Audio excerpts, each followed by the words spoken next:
Hello, hello. Yeah, see, there's some now. But...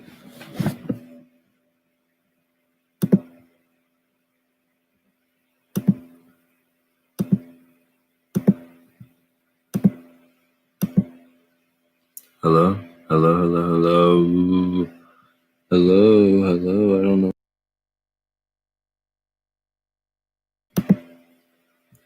I really.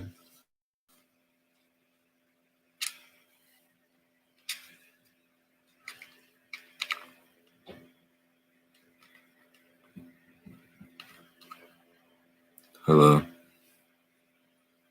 I really don't think I could be heard right now, but I also do think I can be heard. All right. Well, I'm not sure. I I think I can be heard. Uh, I think there's someone in this chat or in this live. If that person could please say something, or please let me know if they can hear me, because I don't know if I can hear me.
Yeah, I can't. I don't know if I can be heard. I think I can be heard because I see dots, but I'm just not sure.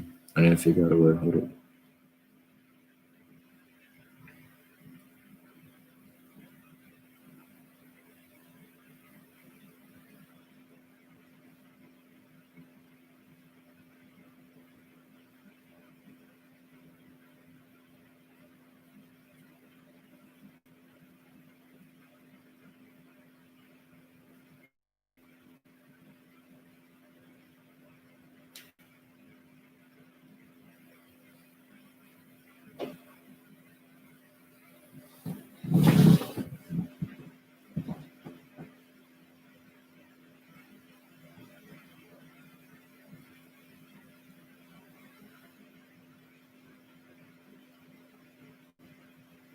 Uh. Oh shit. Oh shit. All right, bet I can't hear myself. I can hear myself. All right, bet. All right, we're chill. So, what to talk about? What to talk about?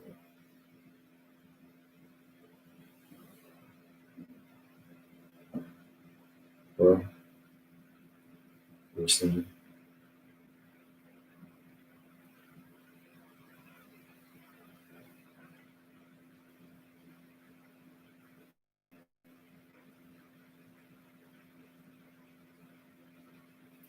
recently I deleted all social media. I I didn't really. What's the word I'm looking for? Hold on. Hold on. Please give me 1 second. For one person listening, I don't know who you are. I might know who you are, but I appreciate you being here, especially this early into the live stream. Um, First off, um, I don't even know where to start.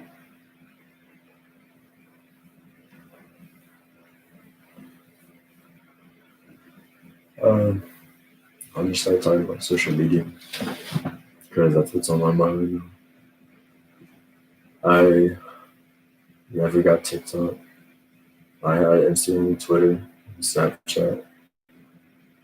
I sort of went on a little, like, I wouldn't say tangent, but I sort of got in my feels and my emotions on Instagram, and I started posting and saying, I'm gonna delete this stuff. I don't trust it for privacy reasons, and I don't trust it because the people I associate with on the app, or not necessarily the people I associate with, but the people that were around me and the environment I was in. I I recently deleted Snapchat as recently as like 5 days ago, 4 or 5 days ago, maybe six. It doesn't really matter, but just short of a week. And first like 2 days, I don't even remember.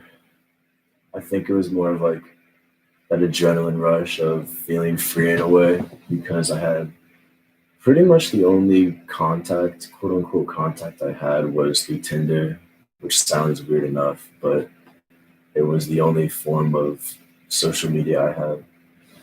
Um, I was on Tinder a lot more often than I was because it was just, I wouldn't say I was lonely, but I definitely missed interaction, especially on my phone. And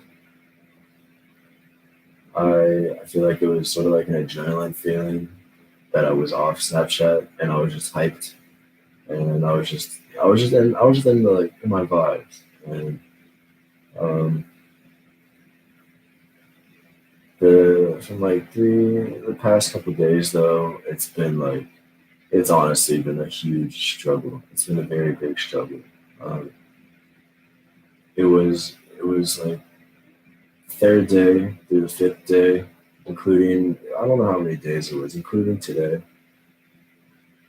I just had the mindset. Excuse me. I just had the mindset of I don't need it, but I want it. Almost like the SpongeBob vibes. Like I I really wanted to reinstall it. It was almost like to the point that I was just like, what do I do with my day now?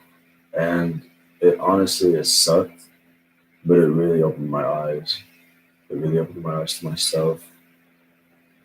It really opened my eyes to my environment and not necessarily my like I guess it opened my eyes to my environment, but it also opened my eyes in terms of what I was blind to just due to just because of just being just being a part of it for so long, always having a social media or always having just instant just that instant fix, that instant attention grabber, that instant I don't know, that instant just something to do. Just whenever I was bored, Snapchat was always just something to do. It was always there. It was like that temporary fix, and just not having any social media really expanded my views. Just in the short amount of time that I haven't had it, I honestly believe I've been more in my own head, but in a good way, in a bad way. I've been a little bit more lonely. I haven't really been texting too many people. I haven't been I haven't been calling people. I've been with family, so that's really helpful because of the break, but Thanksgiving break. But I just can't really. I just can't like. What am I trying to say? I can't really get rid of like my social media presence as a whole yet, but I feel like I'm working towards it. And I installed Snapchat actually just before this to put on my story that I was live streaming. Um, I also posted a 2 year memory of something that happened in my high school, and um, I don't know. In terms of more, in terms of more like social media talk, I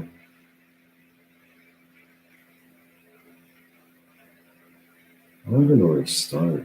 I just don't even know what to talk about. When I deleted Snapchat, it really sparked my creativity.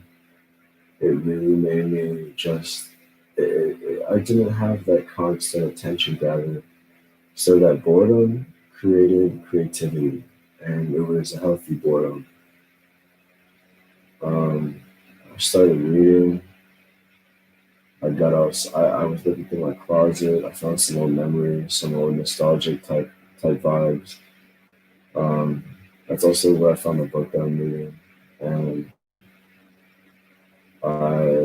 I'm not reading much. I am not reading much. Like it's a half picture book too. Don't worry about it, but it's like a half picture book. Anyways, I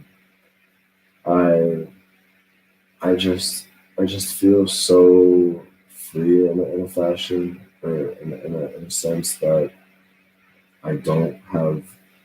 It's like it sounds so like this may sound the way I say it. It may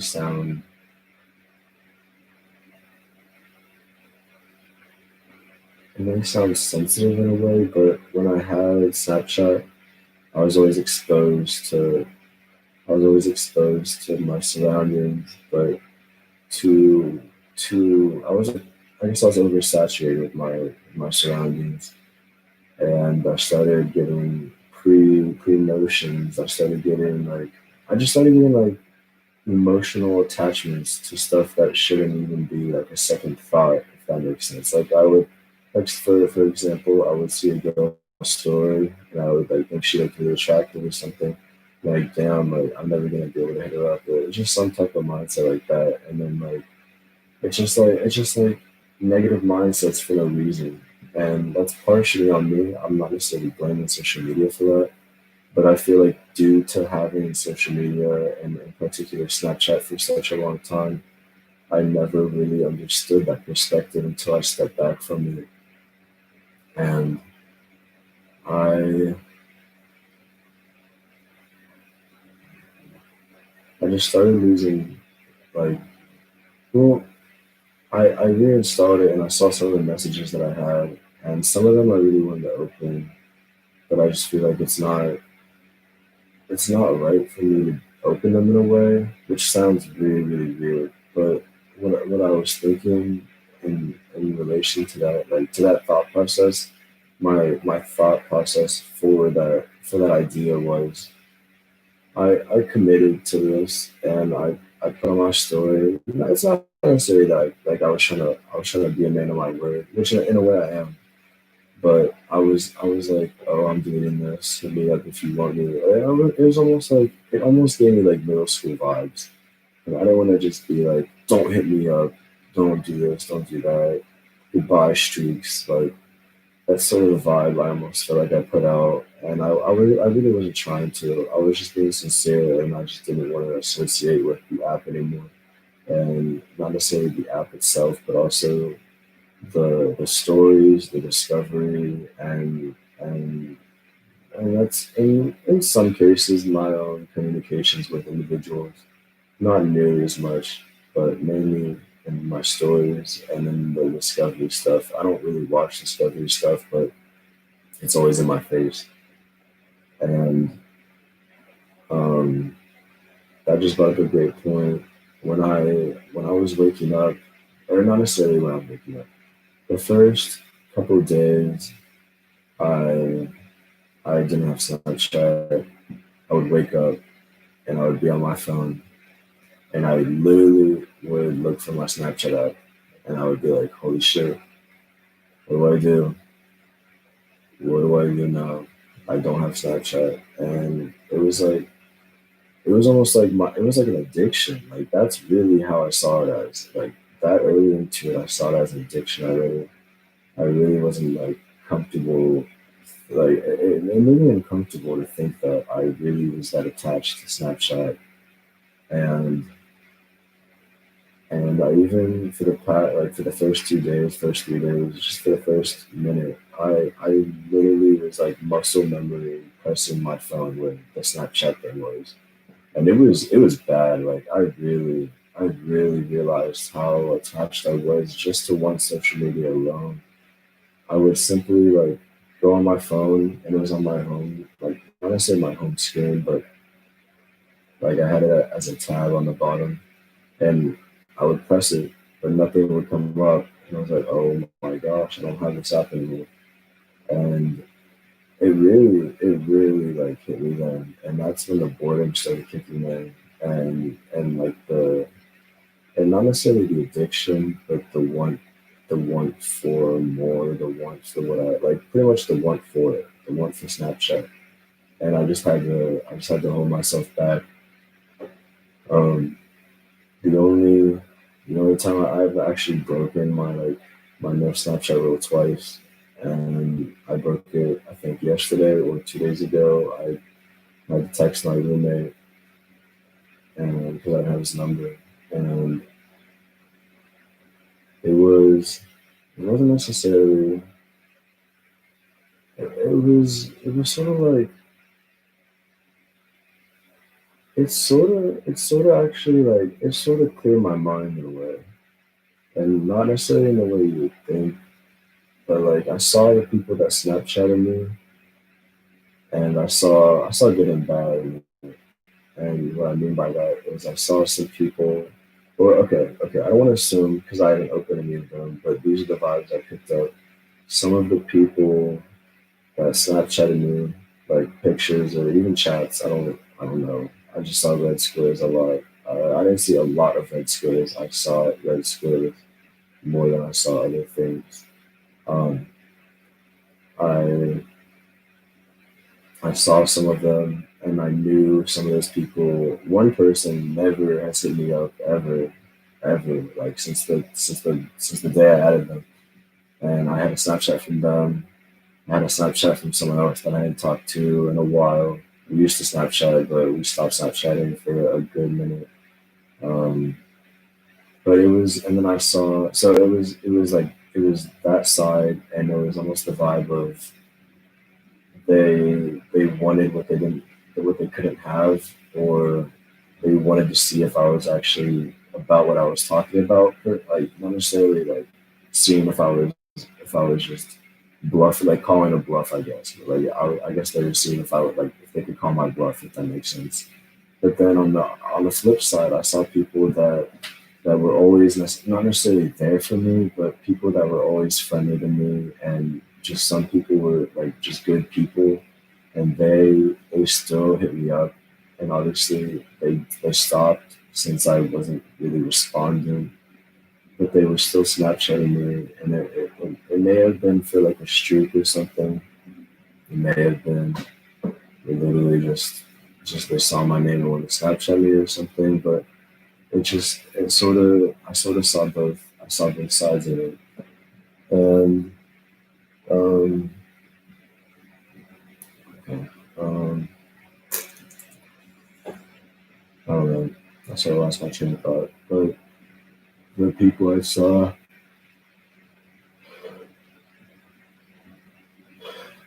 excuse me, um, the people that I saw Snapchatting me, it sort of just gave me comfort, and comfort from the good and the bad, just comfort and knowledge, I guess,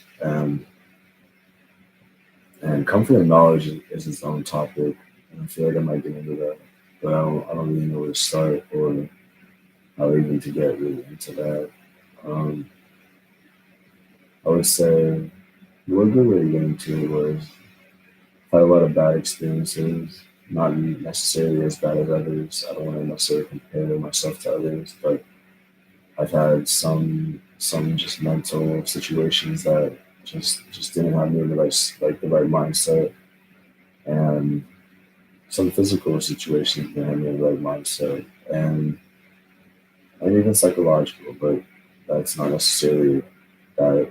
Not really. Not really. And um, I I would be really clouded in my head because I didn't know what to believe a lot of the time, and I would question myself. I would I would doubt. Excuse me. I would, and I still do, doubt everything I say, everything I think, everything I do. And when when I would be down, I would not necessarily pray because I would pray, but recently I've been questioning my religious beliefs, and that's a whole different topic. But in terms of getting through the bad times, I would definitely look to a higher being. I don't necessarily know who's out there or who's reaching back to me or what is reaching back to me. But I feel like I prayed for knowledge or I prayed for understanding or just the understanding of this. I gained comfort in a way because it was not necessarily I guess you could say like a coping mechanism because I would I would almost I don't know. I would just consider it a coping method. And and I really just I lost myself in my thoughts a lot, and I would always just look back to knowledge or to to information, and it it sort of just I wouldn't necessarily information, but like knowledge is definitely a good way to put it. But like not necessarily like common sense knowledge and academics like knowledge. So it wasn't just one or the other. It was a mix. It was like yeah, it was a mix. And thinking of this, it brought up the opposite of praying for knowledge was simultaneously I am coping with like the mental block, not necessarily mental blocks, but the mental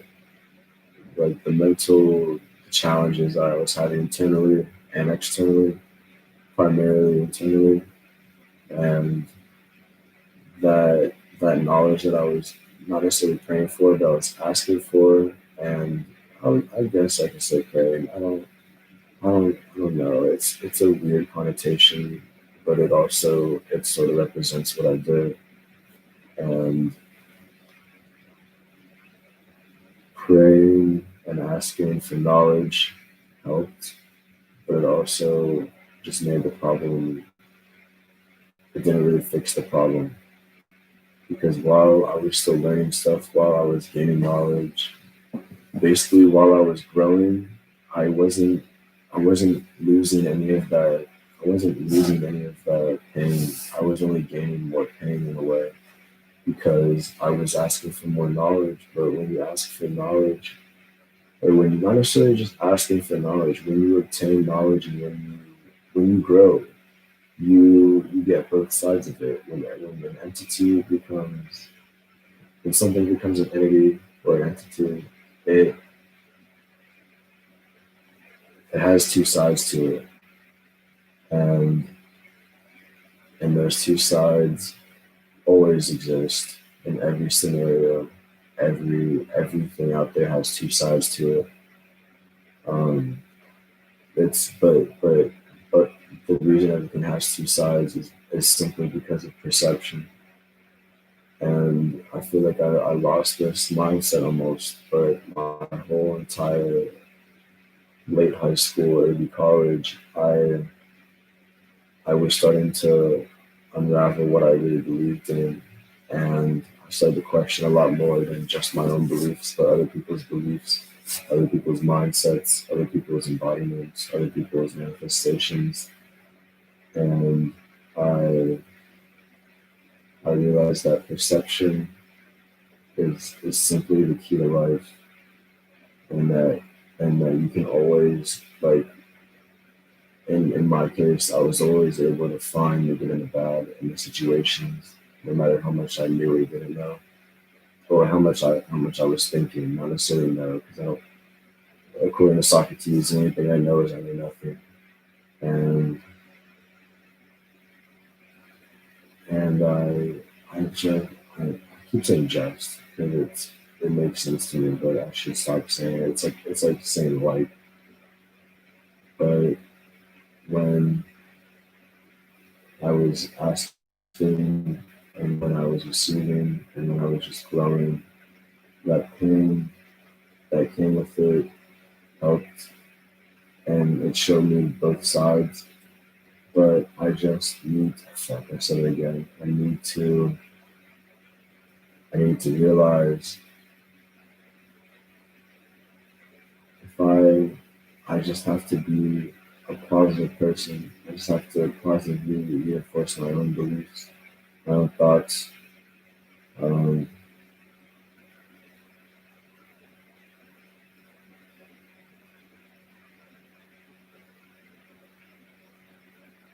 yeah, if I if I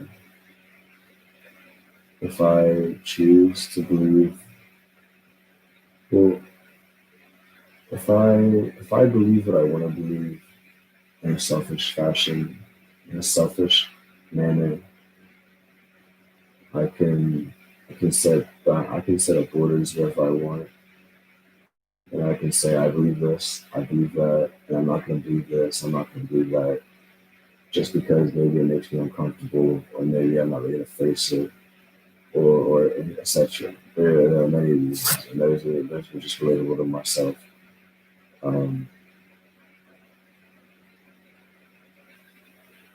but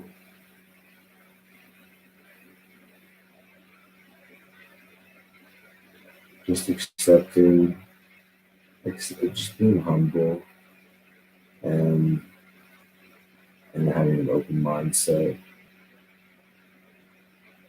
is the key to life. It's the key to happiness. Okay, I don't want to go. I'd say it's the key to peace, and I truly believe that. Of course, people will disagree. People will have different perspectives, and along with this, I'll try and get back to that if I remember. But people have different perspectives and different mindsets because of their experiences on this planet. Not necessarily just this planet, but just in this life, in their life, and everything they've embodied, everything they've been through, every experience they remember and don't remember.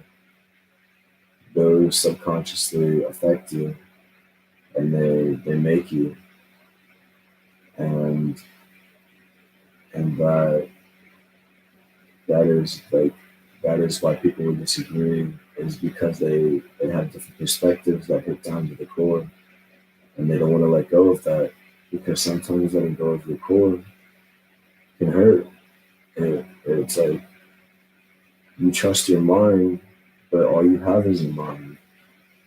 So how can you, how do you break your mind down while while simultaneously building your mind up? And and whenever I talk about experiences in your lifetime and experiences that change your perspective, I always think of hell, And it sounds pretty pessimistic, but the reason I think of hell is because of the experiences you have.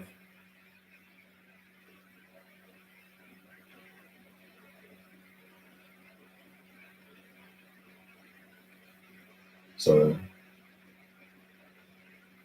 please give me 1 second. Um, the experiences I have, or not, okay, the experiences people have on in their lifetime, in their life, um, affect their perspective, affect their memories, just affect the way they act and the way they function in this life. And I believe that when you when you die, okay, for example, if you if you killed someone, um, I believe like I really question how it's a very Catholic or not Catholic Christian belief, and I I almost believe there's multiple layers to hell and to heaven. Um, I believe that there's almost like Dante's Inferno, similar to that. I'm not necessarily saying I believe in the exact Dante's Inferno's levels of hell, but I believe almost in that mindset and that that perspective of hell. And when I think of hell, or when I think of experiences, it reminds me of hell. I I think of like hell as being a constant but endless, um,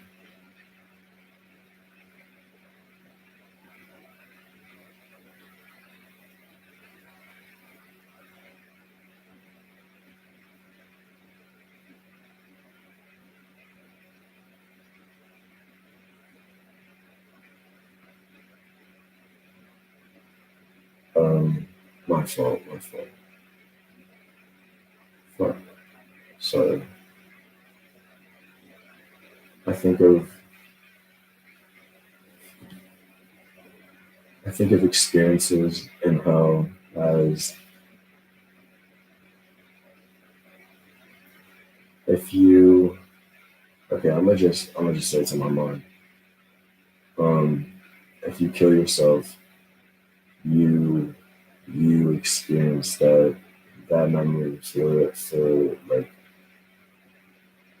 okay, this is obviously just me thinking. I have no clue what hell would happen. So please, if you're listening, I don't think many people are listening. It doesn't matter who is, how many people are, excuse me. But just true, honest to God, what I believe is you experience those memories for the rest of your life in an endless cycle of pain. And not necessarily just in pain from your perspective, but maybe in the perspective of others that were affected by your perspective, by were affected by your actions.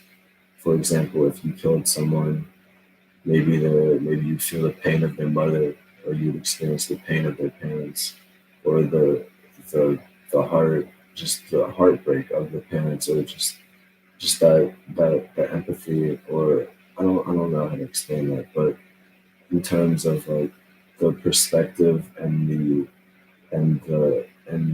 experience you have on this planet, you you carry those into the next life. It doesn't necessarily matter what the next life is. That energy stays with you, and your soul is eternal.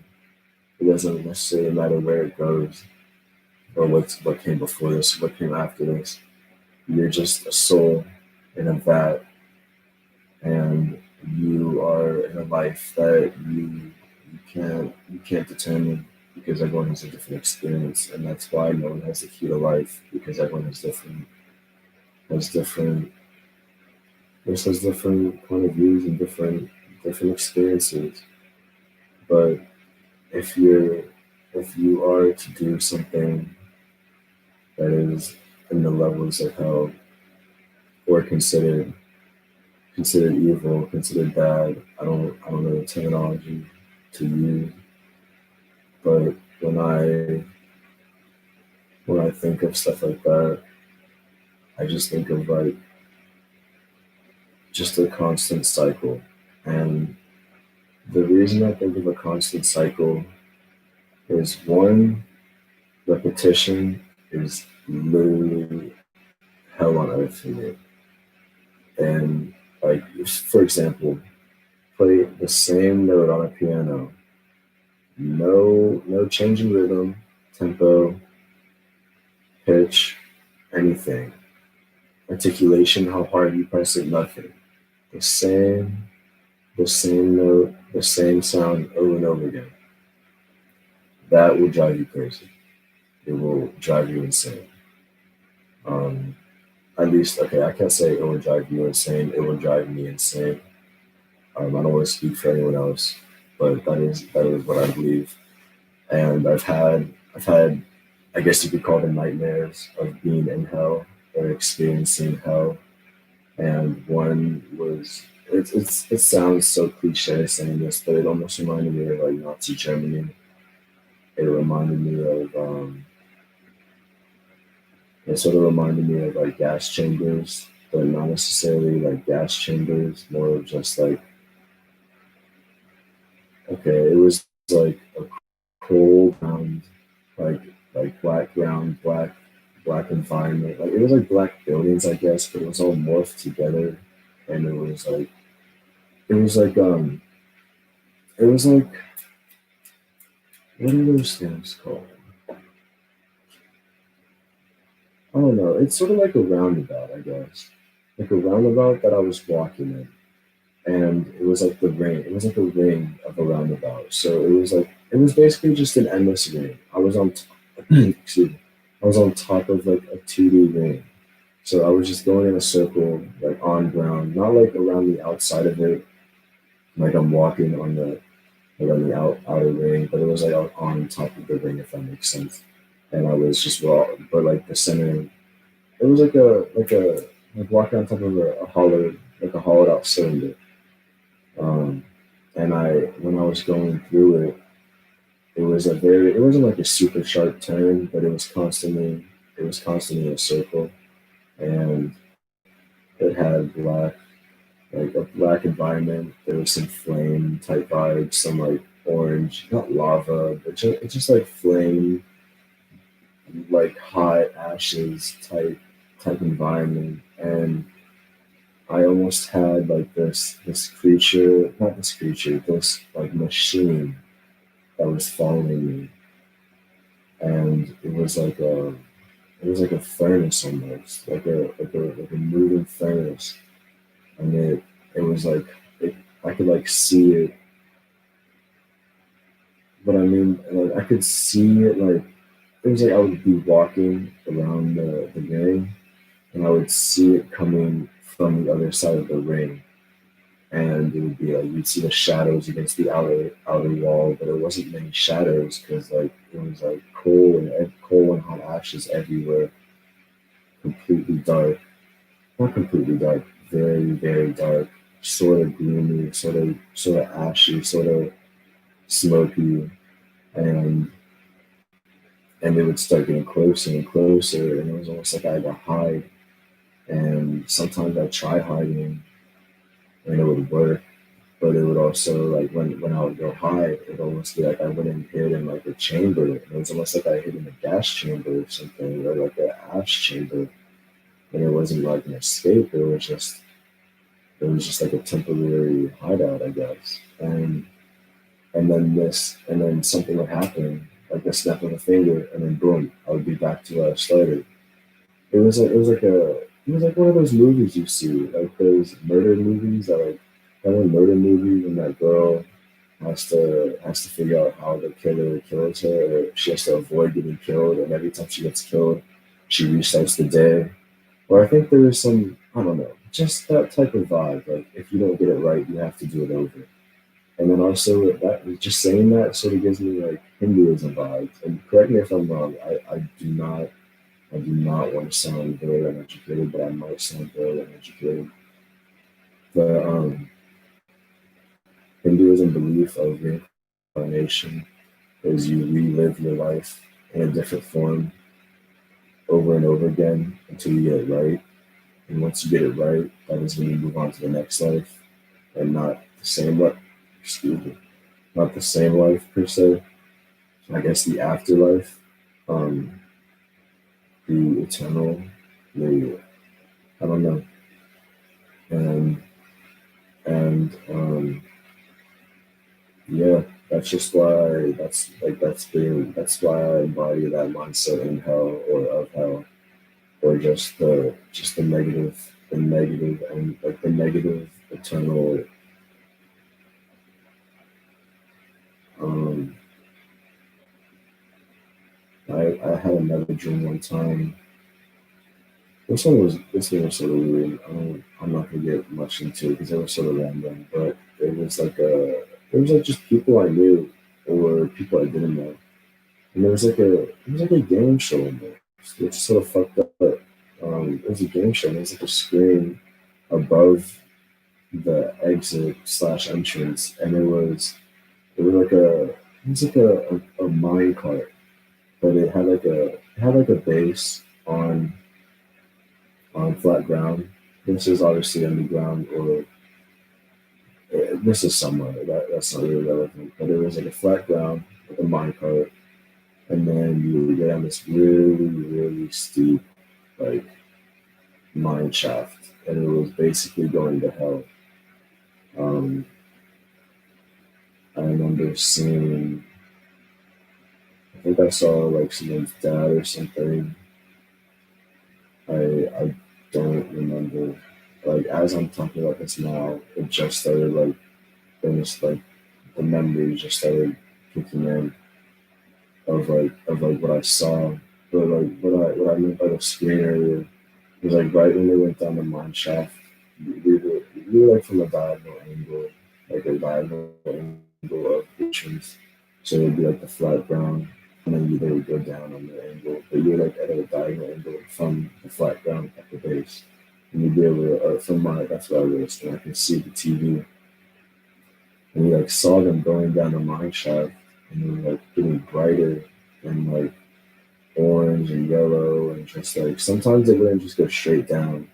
Sometimes it'd be like turns and stuff, and like detours, I guess you could call them, just not straight down.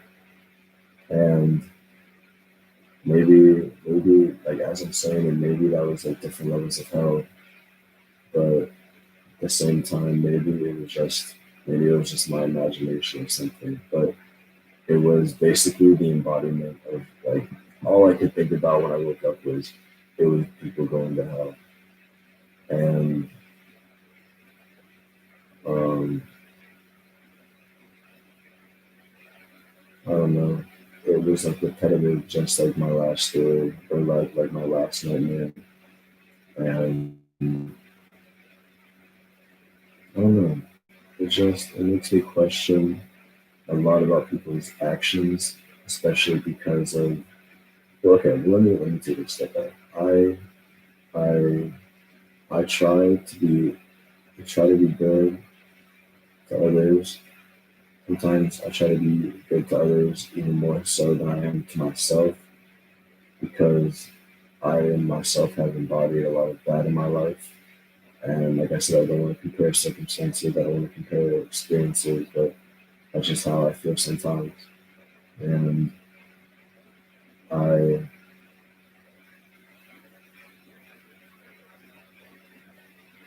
I I try and just make people feel.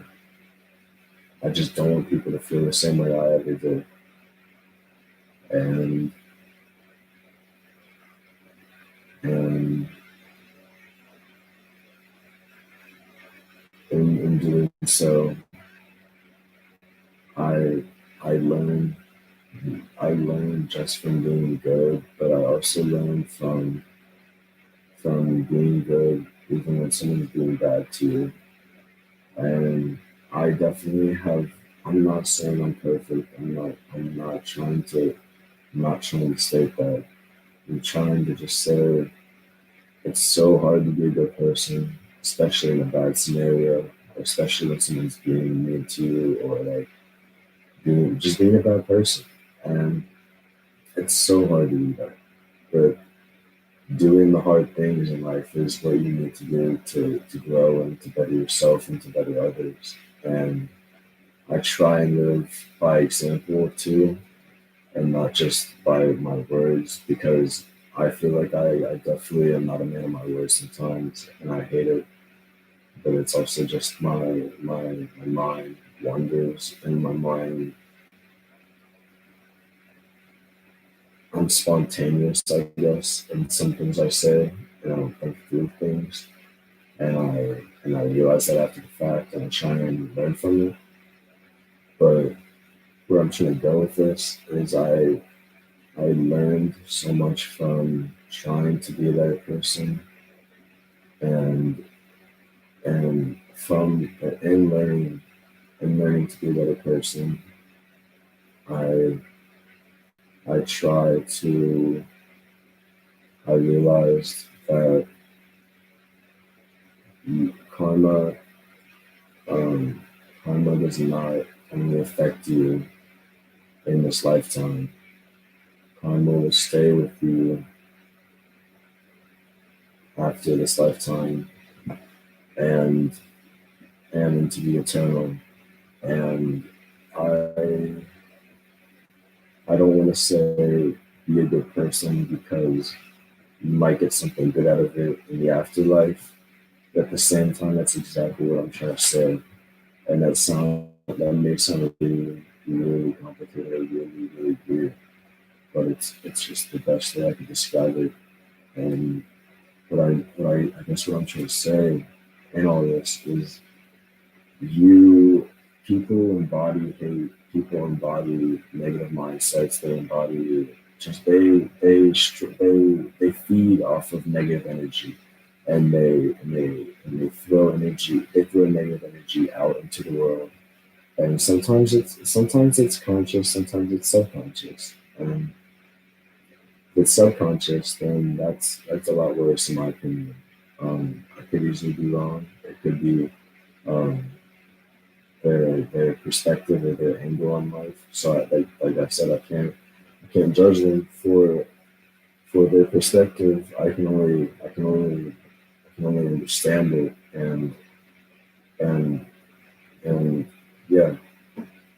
And when I say like your karma carries on, basically I'm saying like if your energy, you manifest your own destiny. And that may sound cliche to some, that may sound like a weird saying to others. But I was having this talk with my friend that I just met on Xbox, I think yesterday. And I brought up string theory and quantum theory. And in both of those theories, not basically, part of them states or establishes the idea of everything happens in every way. And what I mean by that is like what pair of socks you put on could be different just based on like a simple decision. And each situation happens, or every situation happens. Like if you turn on your phone or not, if you take a left instead of a right, if you take a right instead of a left, every single one of those things happens. But not all of them happen to you. They may happen to you. Your It may happen to you as a person. It may happen to you as an entity, but they don't happen to your soul. And and that that that leads me to say like you if you put out good energy throughout your life, you will live It doesn't matter how hard of a life you live on this hell. Because I consider this life a blessing, but it's heaven. I mean, it's hell's heaven. It's hell's heaven, and it doesn't matter how bad of a life you live. If you are a good person, if you put out good energy, if you try and be good to others, and you try and do good for others, not for your own personal gain, not for a favor in the future, not for clout, not for a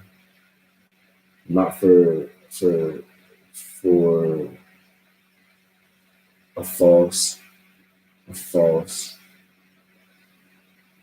mask, I guess you could say. But out of the kindness of your heart, and out of the not necessarily subconscious, but just wanting to be a better person, as simply as that, just wanting to better yourself, wanting to humble yourself, and just wanting to be there for others, that will carry you through the eternal and into the infinite. And and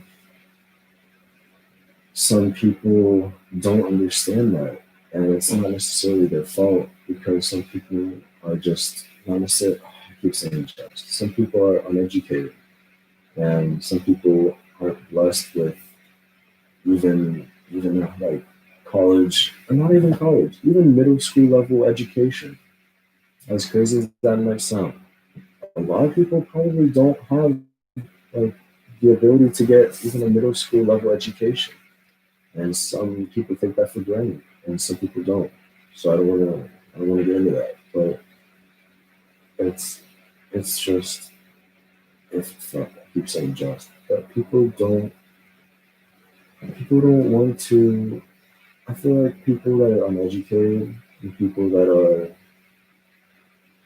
uneducated really sounds like a negative connotation. I hope it doesn't come off as a negative connotation, but uneducated people sometimes have more negative mindsets, more negative connotations, more jealousy, more anger, more hate.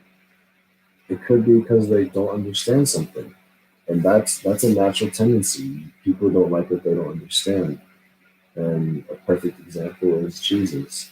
Um, a good example would be like technology, for example. Like back when, like our grandparents now, like I don't like technology and stuff like that. It's too complicated. Like that is understandable, because it's not necessarily they don't. It's sort of like it's sort of you can't teach a job. You can't teach an old dog new tricks, but it's also maybe they don't want to invest. They don't want to. They don't want to grow. They don't want to understand something they don't understand. So I don't want to. I don't want to make that like my primary example. I'd say Jesus is a better example, but that's a religious example. So it's an iffy, it's an iffy example, because it's not relatable to everyone. Um, I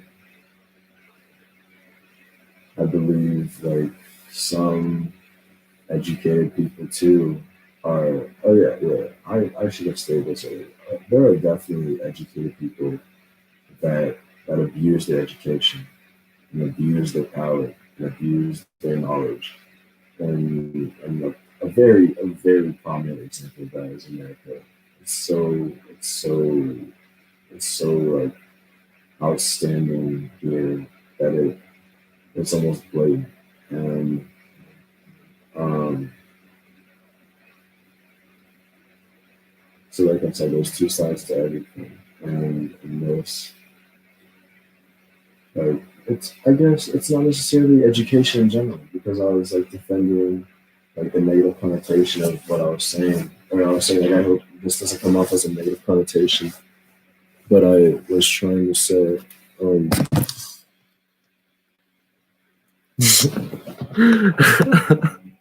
yo, I just saw that.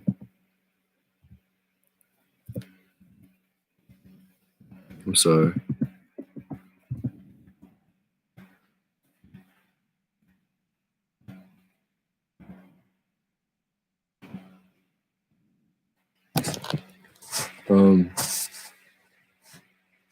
just want to get on the topic because I feel like I was onto something, but sort of was just at the end of something.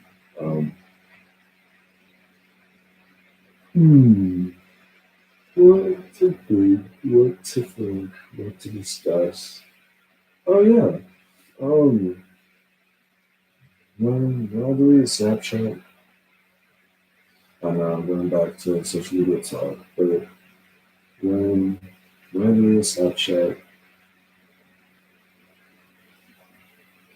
I really regretted it. Like I really wanted to just go back on and be like, "Hey, I'm back," but like 5 days after, it's just like you're soft, you can't do it, and like that's it was partially like peer pressuring myself, if that makes sense. Like pretending I heard people's like perspectives, even though it was just my own thoughts.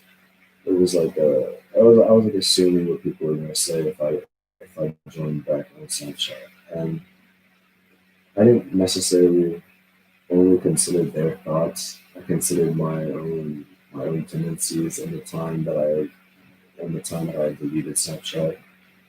I um hmm, I don't know. I don't know. I need to stop talking about social media because it's a boring topic. Honestly, it's getting boring.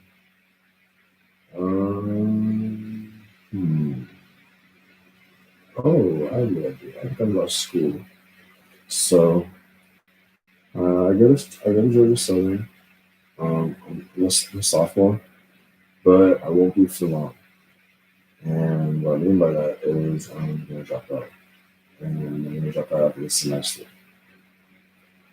I I struggled extremely. I don't even know what I'm gonna say. I had a very tough time this semester. Definitely because of COVID. Definitely because of all online classes. But it was just partially just where my mind was at and where my interests are at, and it isn't university college. I very sincerely considered trade school, and I am still considering trade school. It's one of my prominent go tos right now. My prominent what am I trying to say? It's one of my options right now. It's one of the options I am seriously considering to continue down. Um, Probably in carpeting, maybe electrical like electrical engineering, that type of work. I'm not sure. It's just brain ideas right now. I've considered architecture slash interior design. I don't know what I would do or where I would do that at. And I've also considered psychology slash physical therapy. Um, I've also considered, in terms of psychology and physical therapy, I've considered musical therapy or music therapy, I guess you could call it. And um, like, like basically like using music to help heal people, and and not necessarily as simple as like just turning on a song in a group of like a room of people, just turning on a song like, oh, you're healed now, but like not necessarily one on one either.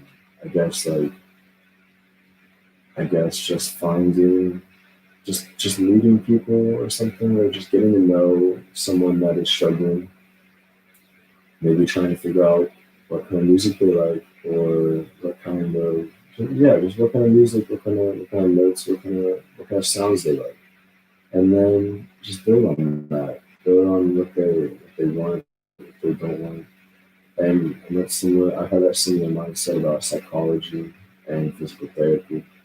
Not nearly as much psychology because I feel like honestly, I feel like I could be a great psychologist, but I don't really like want to. And what I mean by that is like I just don't want to.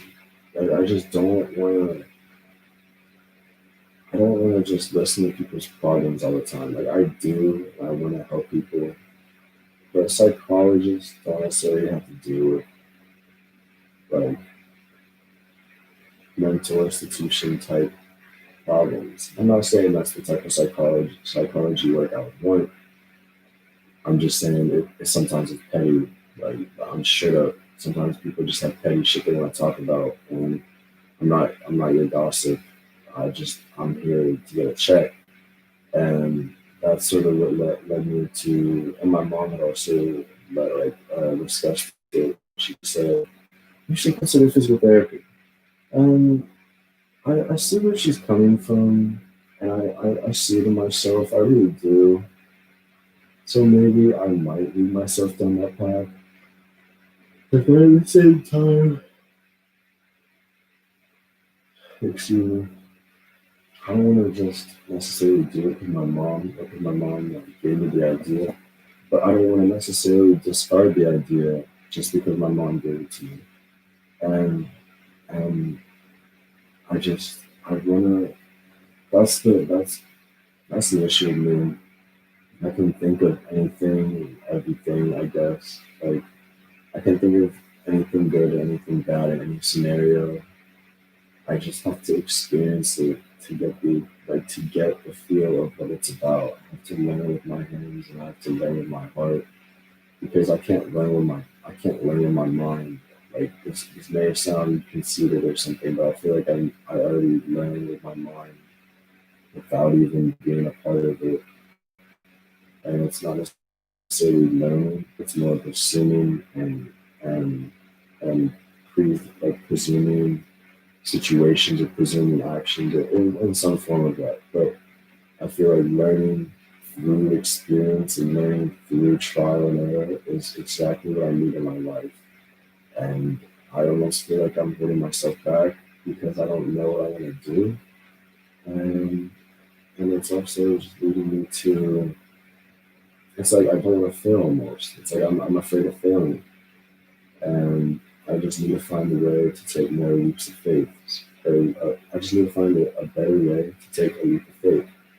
And it could be in terms of hanging out with a group of friends. It could be in terms of asking to go out. It could be in terms of going to a different college or going to a different profession. And honestly, dropping out of college was sort of a leap of faith because it may seem like a terrible decision, but I I just truly believe that may not be it for me.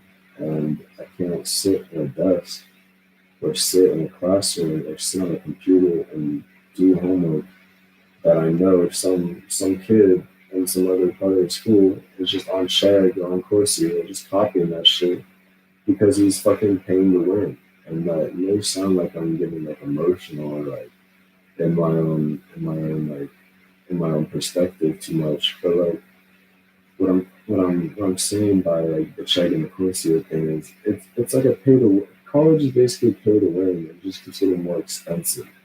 Because I could go to class.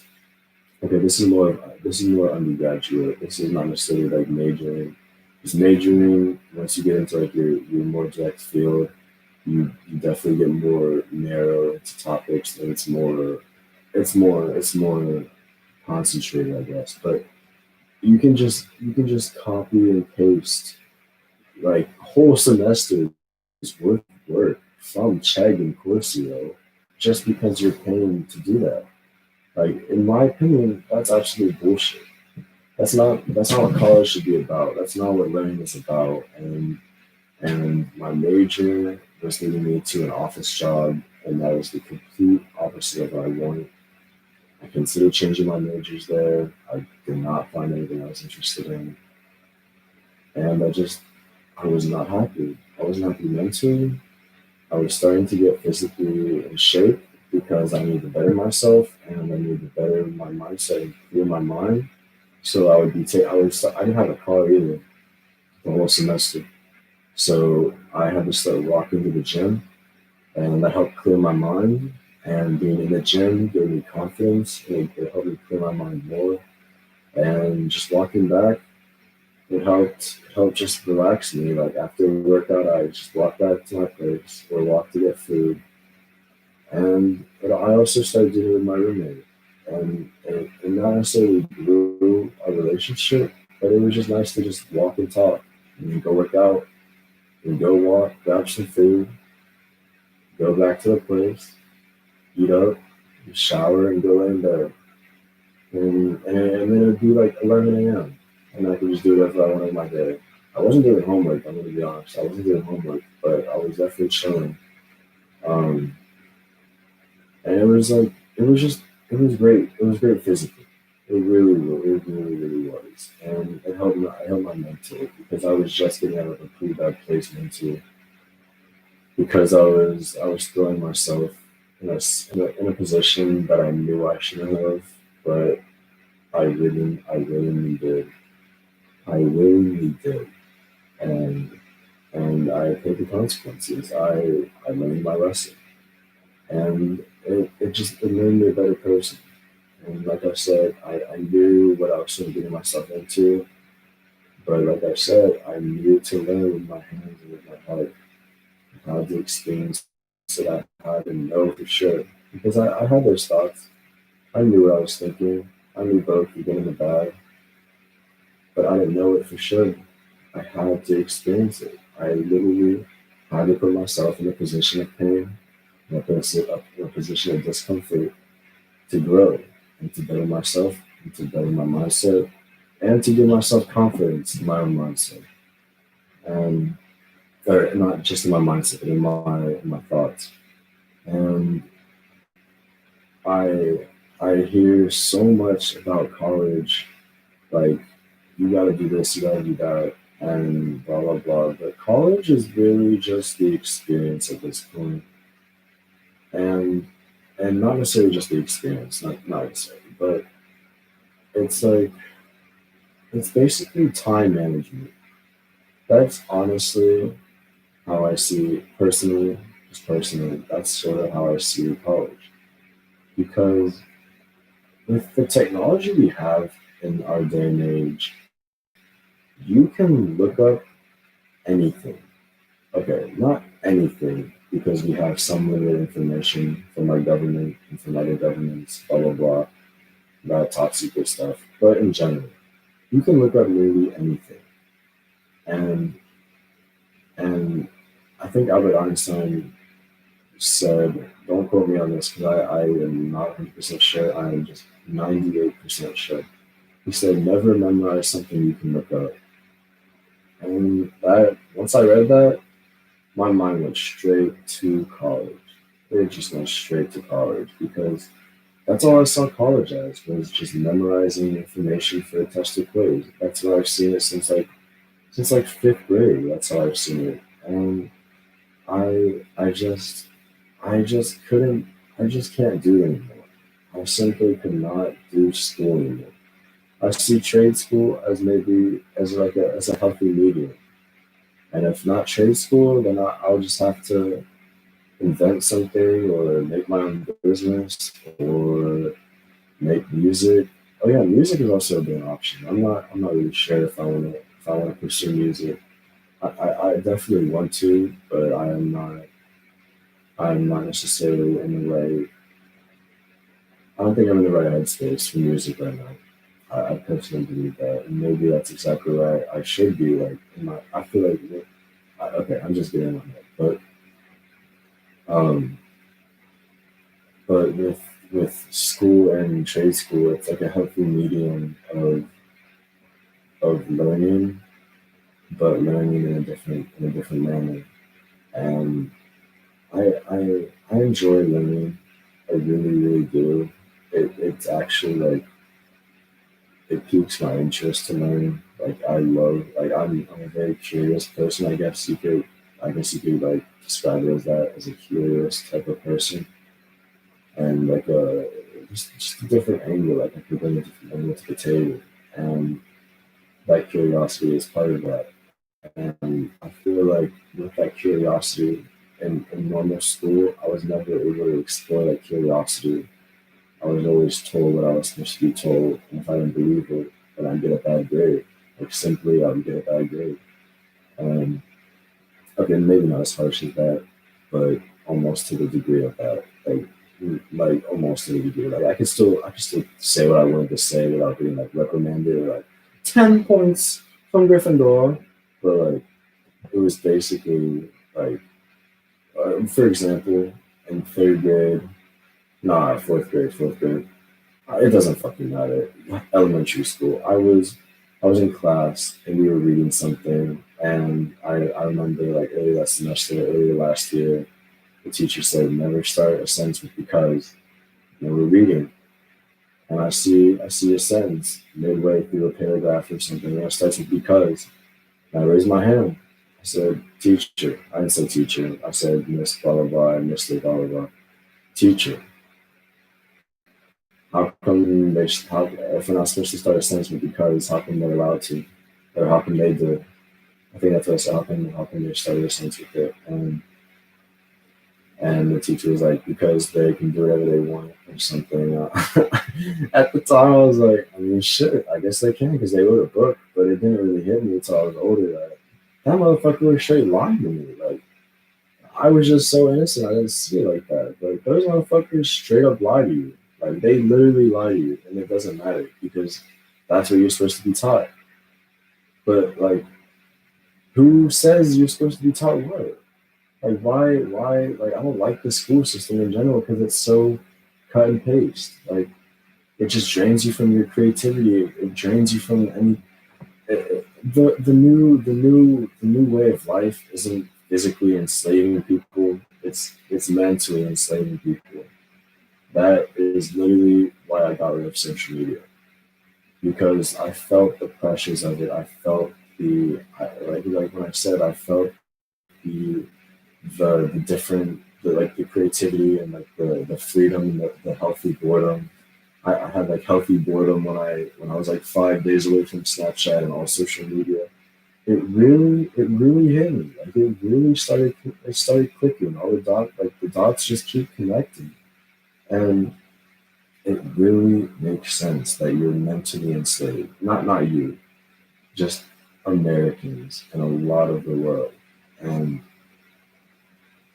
it's really sad. It's really, really sad to see because I can't when I talk, sometimes I would preach on my quote unquote preach.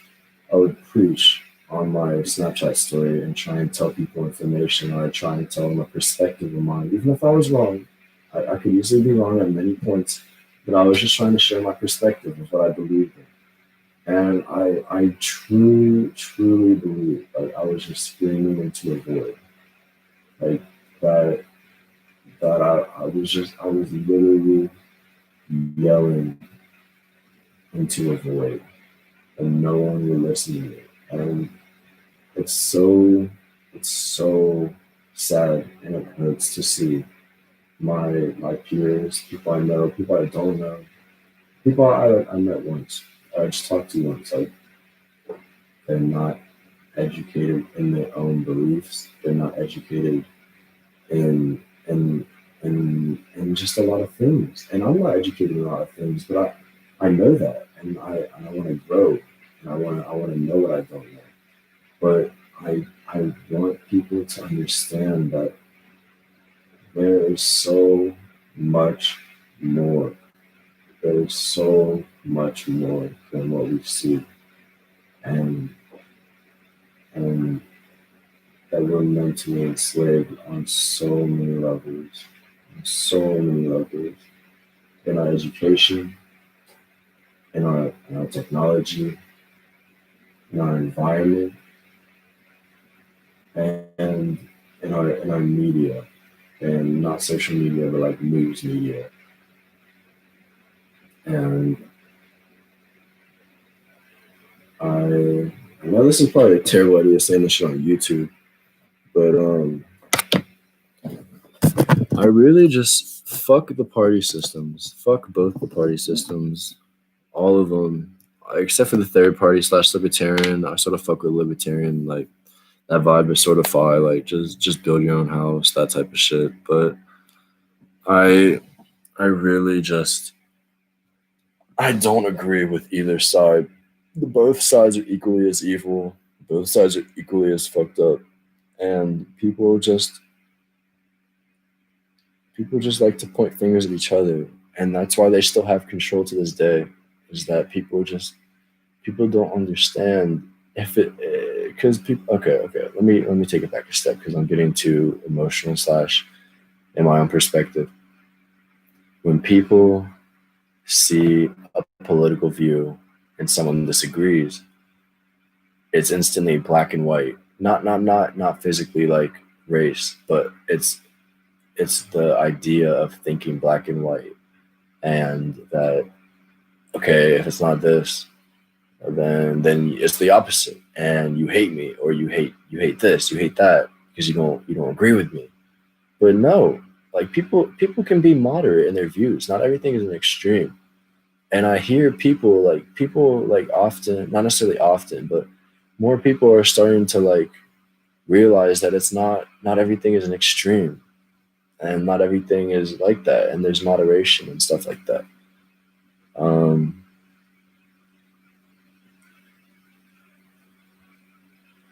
I don't know.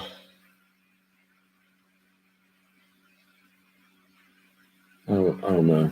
I just I feel like I'm even talking to a void sometimes now. Not necessarily just because like the people like not because of like I'm on a live or something, but like I always feel like my perspective not necessarily isn't appreciated, but it just isn't accounted for, or I don't I don't see that it's accounted for. I don't see that it's been acknowledged. So I don't acknowledge that it's been acknowledged, and it sort of hurts because like I feel like my voice just doesn't matter, and that my opinion doesn't matter, and and maybe it doesn't. Maybe it's just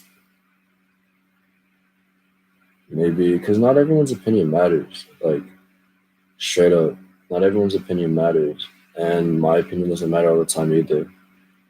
But I feel like a lot of the time it does. I truly believe.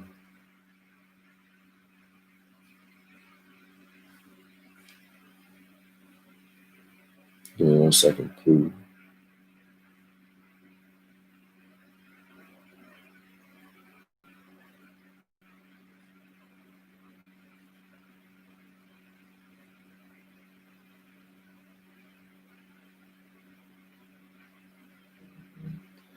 I really want to do Snapchat. Like I have it because I posted this on my story, but I really just don't want. I do not want Snapchat. Like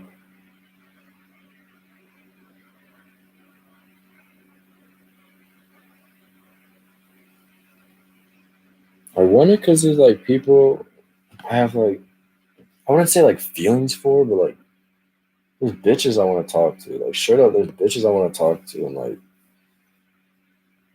I don't know. Like I really just I can wait though because I don't need the females that are my age. Like I'm not saying I'm going for milfs. Like hey, I'm not gonna decline a milf, but I'm off topic. What I'm really trying to say is like I don't like the way that most girls think nowadays around our age, around the 19 to 25 type age. It's a lot of it's that for me. It's like it's just all girls are the same. It's that Juice World vibe. It's that cheesy cliche of all girls are the same. But they are like not. It's not to that extreme. Not every girl is the same. But so many girls act like other girls, and it happens with guys too. I am not gonna decline that shit at all. Guys are definitely like that, but girls will not fucking realize how copy and paste they have become. And that's part, and speaking of copy and paste, that just triggered my mind. Trigger. But it reminded me of like the school system, of just not being able to think for yourself. You become enslaved through the school system. you literally lose all your ability to think, and you only have the ability to do. You just do and you do and you do. You don't think about it. You don't do anything. Sadly, I feel like I'm the complete opposite end. I just think and think and think, and I don't want to do. And that's like, it's almost bad because I don't want to be the opposite extreme. I want to have the ability to think and then act on what I think. And so I'm trying to develop myself and get better at that. But if you don't know the first step to solving the issue, or the first step to fixing an issue, is to understand what the issue is, and that relates to thinking for yourself. And and yeah. um uh, Excuse me. I've been playing a lot of GTA over this break, just because I'm bored, just because the new updates gonna come out. But it's just like, I keep saying just. Gotta break this bad habit. I need to. It's like an escape. Straight up, it's an escape. It's my new Snapchat, and my excuses. It's the break. It's the new updates coming. But I really just. I keep saying just, but I need to find a hobby, and I need to find something I can put my time and effort into. Uh, Excuse me, I keep yawning. But if I truly find something that I can financially support myself in and still find interest in, I feel like I'll find a good, not all, but I'll find a good portion of happiness, because like, mentally, psychologically, and spiritually, always. Okay, I don't want to say always. I consistently question myself, and just doubt myself. Um, but simultaneously, if I see success, or if I see gain, not from pain, but if I just see like gain, maybe, just maybe, I'll gain confidence. But simultaneously, I'm so deadly afraid of my own confidence, because like, when I say I can get in my own head and I can think of every situation on both sides, I could use that to my advantage and manipulate the scenario, and just like, and take advantage of someone or something that doesn't think the same or isn't the same. Like, for example, if if I was if I was to start a business and I was gonna manipulate people and like the products that I sold, just because I had more knowledge over it, I could always like make an excuse like, oh, this, that, this, but I'm still doing bad. And and obviously good and bad are perspectives too. But like, I don't want to gain confidence, but I want to gain confidence, but I don't want to be cocky. I want to be humble, but I still want to be sure of myself. And it's such a hard like mentality to obtain. And I don't know. I don't know. I really, I really do not know.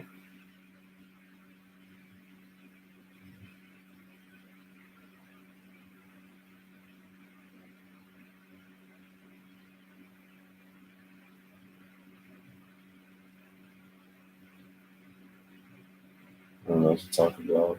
I think it's getting quiet. Um, I'm not trying to force it, but I'm just gonna keep talking because I don't want people to just sit in silence. I mean, I like sitting in silence, but not for too long. Everything in moderation. Um,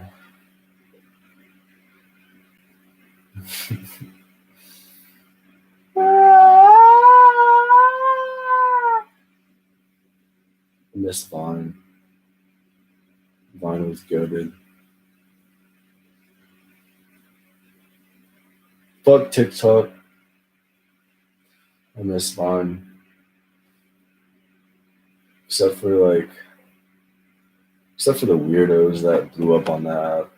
Like some people were weird on that app, but there's weirdos on everything. There's always bad to everything. I don't know why I'm saying that. Vine was such a good thing. I'm so glad it ended what it ended. Because I feel like if it was out now, it would be some TikTok type shit. It would be oversaturated and it would be ruined. And I'm almost glad it ended where it ended.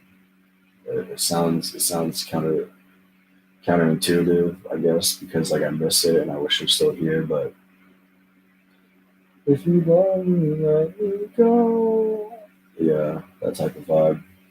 And um, I don't know what to talk about. I really don't know. I'm gonna rub my hands on this bar like I'm in jail. Speaking of that, I've had this really weird mindset. I feel like it's just some weird shit that I've been thinking about, but like I've like had a mindset like I want to go to jail. Like that sounds so stupid. It sounds so stupid, and like if you heard someone say that, you'd be like, "What the fuck is wrong with you?" Because I sometimes think that when I say shit like that to myself, like my only reasoning for that mindset is like I want to see, like I want to feel that pain, just straight up. I want to feel that pain of being in prison, and it just sounds so stupid. It sounds so dumb, and it's a it's a it's a bad thought. It really is a bad thought, but I think about it every once in a blue moon, and maybe it was just a bad like mentality that I was constantly thinking in. But I don't know. I don't know. Um, uh,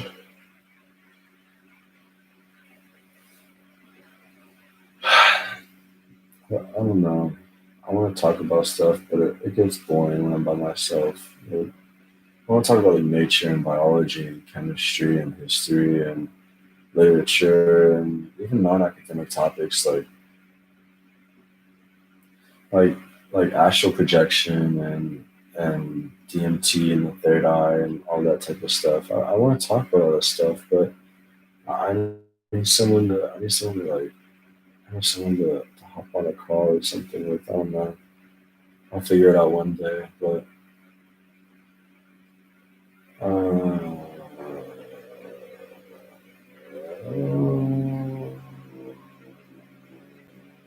I don't know. I don't know.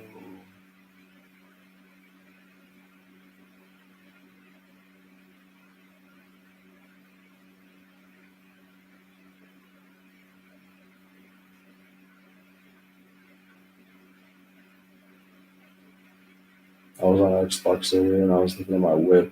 It was a Solon RS. I was playing GTA. It's my Solon RS from Benny's. There ain't what the fuck going on. And I was looking at that shit.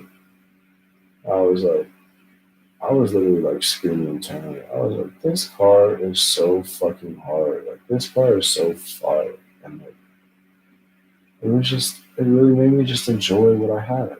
And I don't have any experiences like that. Like, it was like I was living the moment for a second. Like, I was like, damn. I was driving too. Like, I was driving down the highway in the game, and I just started looking at the car, and I was like, I really fuck with this car. Like, I really fuck with this car. And I was watching Adventure Time, and someone touches someone's forehead, like right where the third eye is, and they say, "Be content." And it really hit me. Obviously, it was joking because it was a show, it's Adventure Time, but it had symbolism. It really had symbolism, and it really just made me. It almost made me sad because I feel like I took advantage of a lot but I also am afraid to take advantage of stuff, and I don't necessarily know what taking advantage of is, or taking advantage of is, and I don't know. Like I just need to take risks. I just need to throw it all out there. I just need to expose myself. But yeah. Um, Joe Rogan and DMT. Oh God, I need to get Joe Rogan. I need to talk to Joe Rogan. Actually, just because I brought up DMT and stuff like that, um, I wanna talk about a trip I had. Um, it wasn't shrooms, it wasn't acid. It was I think it was sophomore year. I took salvia, and salvia is basically it's basically like weed in terms of how you inhale it, or and how you basically how you use it. Yeah, yes, I did. How do I use emojis?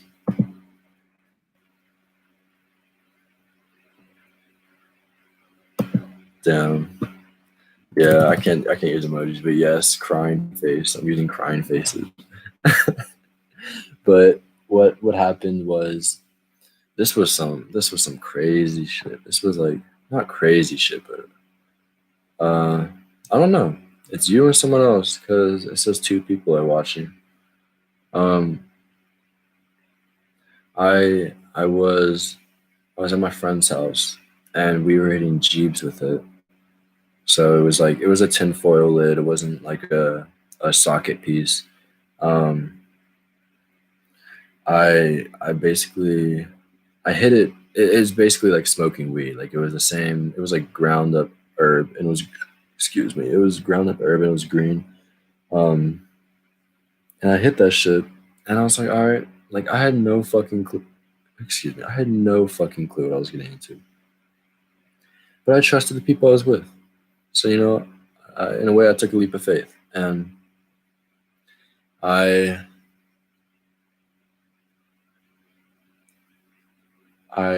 we were watching a music video at the same time. I was with Dima, and yeah, I was with Dima Music, and this was 4 years ago. Holy shit, this was 4 years ago, and we were chilling, and we watched a music video on a TV, and it was it was just like a weird sort of trippy video, but it wasn't like spiral, like flashy spirals at you. It was just cool animations, I guess. And one part of it was I was sitting on a couch looking at the screen, and there was a part when there was black and white on the screen, like equally thick black and white lines across the screen, and they were cascading from the top of the screen to the bottom of the screen, covering the image that was on the screen. And the image of the black and white stripes were at it wasn't all at once. Like it didn't cover the screen perfectly. It was like different times that they had started at, I guess. It was all going down equally around the same time, but they had different. It wasn't all at the same spot. And I was looking at the TV, and as I'm watching the black and white stripes go down the screen, my whole entire vision turns the black and white stripes going down the quote unquote screen. And the screen was, I guess, my vision. And the the after that, like symbolically looking back at it, it was almost like I was shutting off the filter of whatever I saw, like whatever I see, I guess. And when I did it after this part, it was it reminded me of Juice. He in one of his music videos, he was like neck up, like he was like in a room, and his head was sticking out of the floor, and he had his neck and his head, and that's pretty much what I was in. But I was in like a rectangle room, looking looking forward, and I saw a head looking back at me, and I saw two heads like pretty close to it, but not next to it, like not next to it by the ear, but like in front of it, but looking at each other. So in a way, like I don't mean this in terms of religion, but it was like this, like the shape of a cross, I guess. And it was like three heads, two were looking at each other, and like they were like across the room though. So it was like two heads looking at each other, and then the one head looking at me. And I I didn't understand. Like the room was like not necessarily pink, but it sort of gave me vibes like I was inside my own head, like not crumbly floor, but like wrinkly, like just that vibe. I don't. It wasn't more of like a visual thing. It was more of just the experience of it that I remember. And I remember they weren't like talking to each other, but the heads were like speaking to each other, and they were like mumbling, I guess, or to me it was mumbling. And I I remember after like listening to them mumble, I almost like looked down, but instead of looking down, I like looked inside of myself. Like it was like I was like not necessarily leaving my body, but if you were like to look forward and you look down, you expect to see what's in front of you. But it's like my head was moving back while I was looking down. Like I could see like inside, like physically inside my head. And then it was almost like a wormhole. Like I sort of remember not like a wormhole, but I just remember like going through something. And I don't remember what it was. I don't remember looking. I don't remember seeing it. But then I just started. That's all I remember. And then I just started coming back to my senses. But it was such like an intense experience that I was like, I literally was like holding on to like any like basically when I started coming back, I started like holding on to my environment because it wasn't necessarily frightening, but it was sure as hell fucking it startled me. Like I don't even know where I was per se, and I don't know. It was such a crazy experience that I could barely even walk, and and for like the next 10 minutes, and I really just didn't feel like I don't know. I don't know.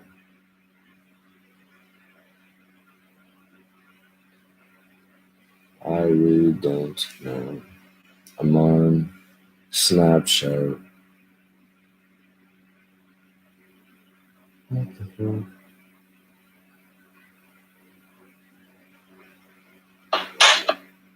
Yeah.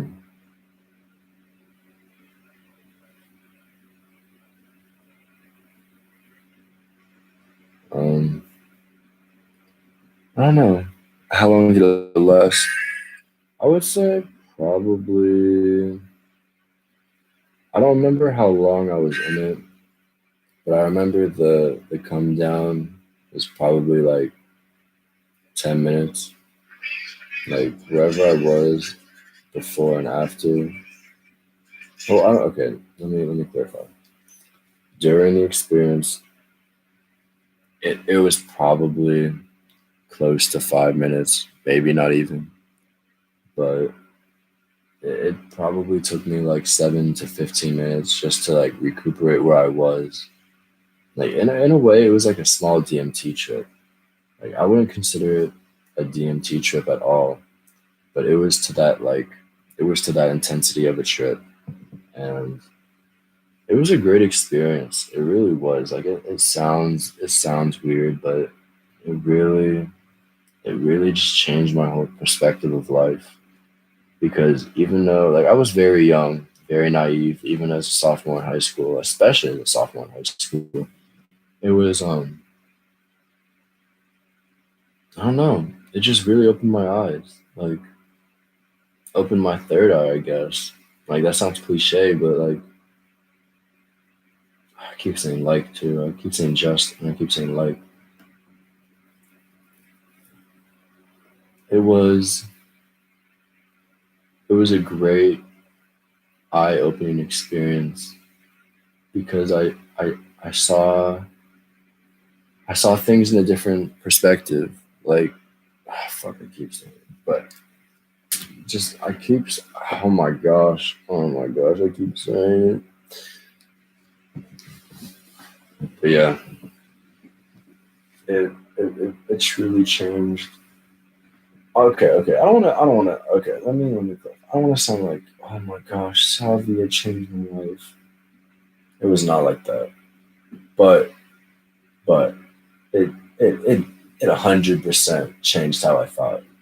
It didn't like didn't have me like scarred the rest of the day. Like I just saw someone get murdered, but I was thinking about that for a while, like for a good while, like the perspective of life, I guess. It unlocked a new sector. Oh God, though, like I really feel like it did. I really feel like it did.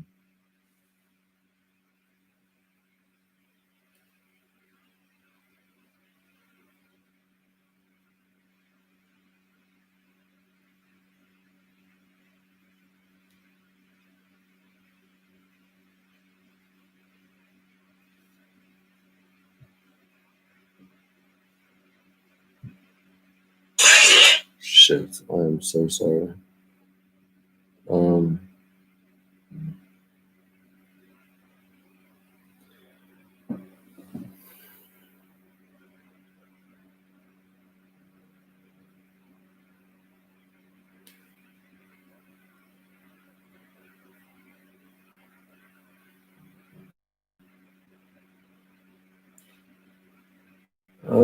you should keep doing all these. So,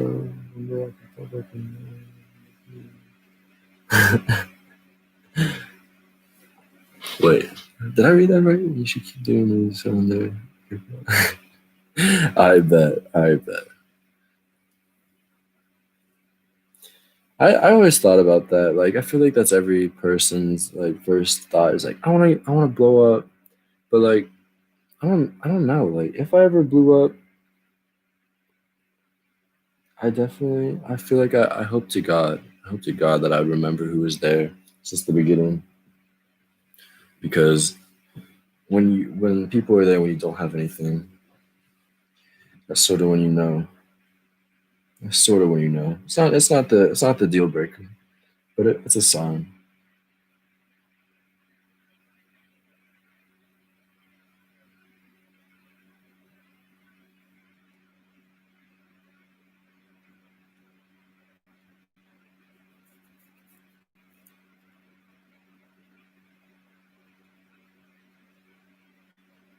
Honestly, I just I honestly just had a what's it called? Like I was texting someone just a second ago who was talking about that they were on my live earlier, and it reminded me of one of X's like live streams or one of his speeches in a song, or just something he was saying. XXX. He said something about recently I've stopped looking for like a significant other, and he was saying like he was saying I want someone to basically take care of me the way I would take care of them, and not necessarily like to match his energy, but in a way like to match and almost beat his energy. Like basically if you would like just like a ride or die type vibe.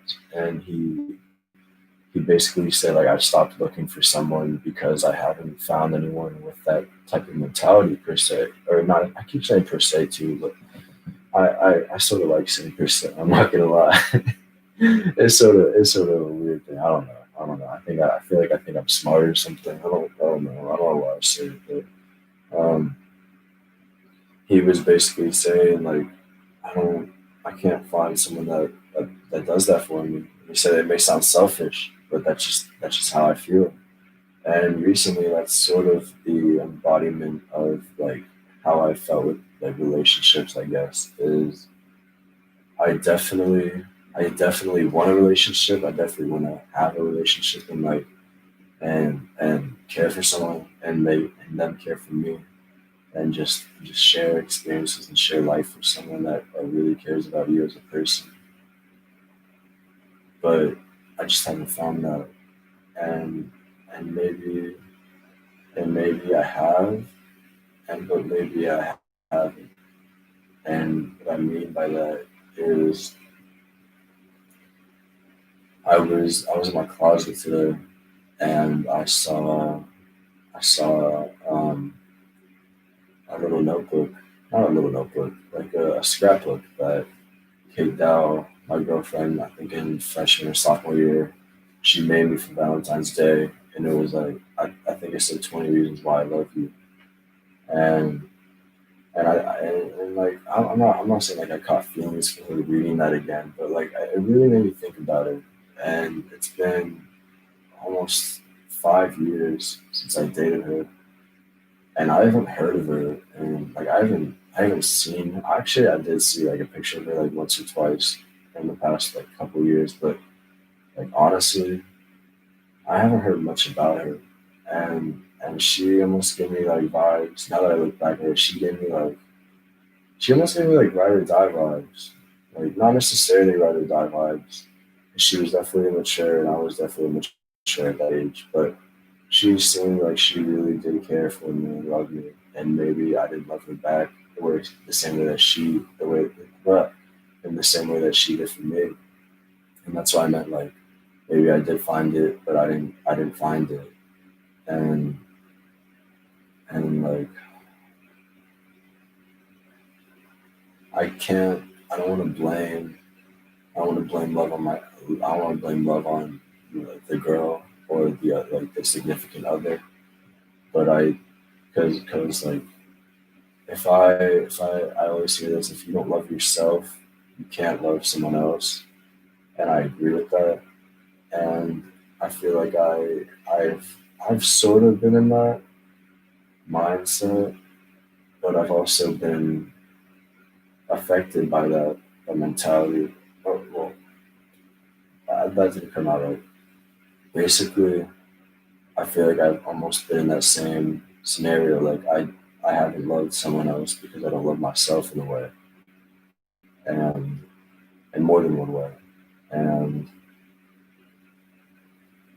simultaneously, I think of when people say you can't love someone else if you don't love yourself. I feel like that's almost the point of a relationship in a way.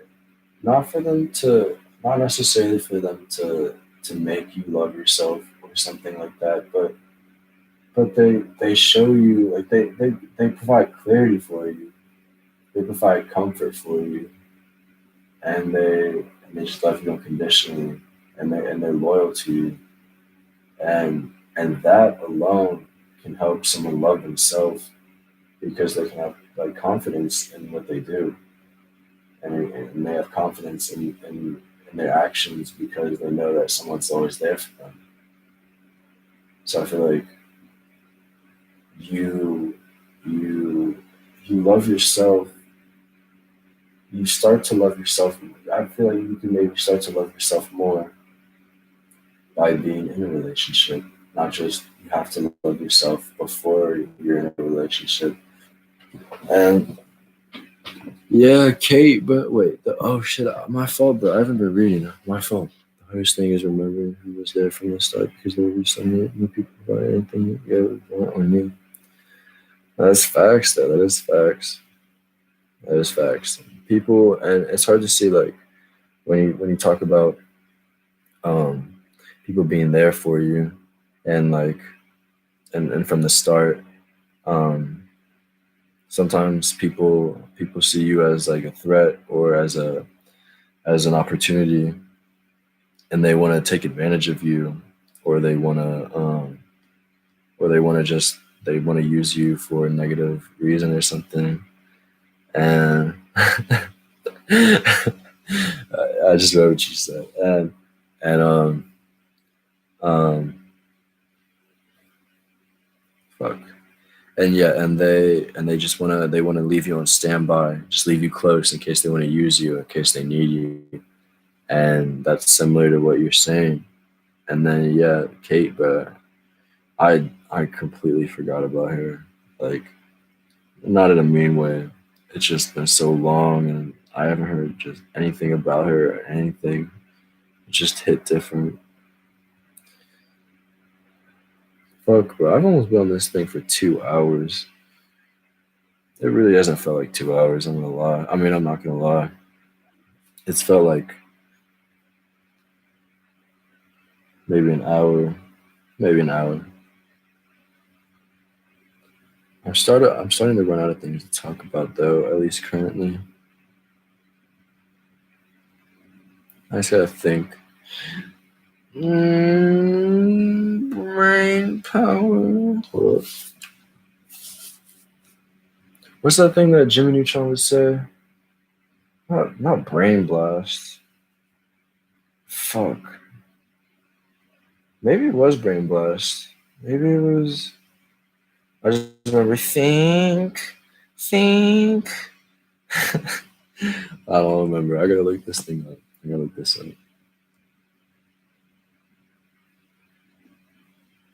Frick, I don't. I'm not getting YouTube Premium. Jimmy Neutron. Think. Oh, it was Brain Blast.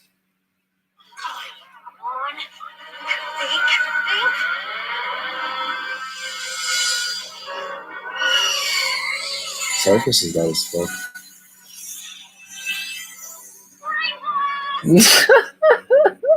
His face, bro. He looks like he nutted.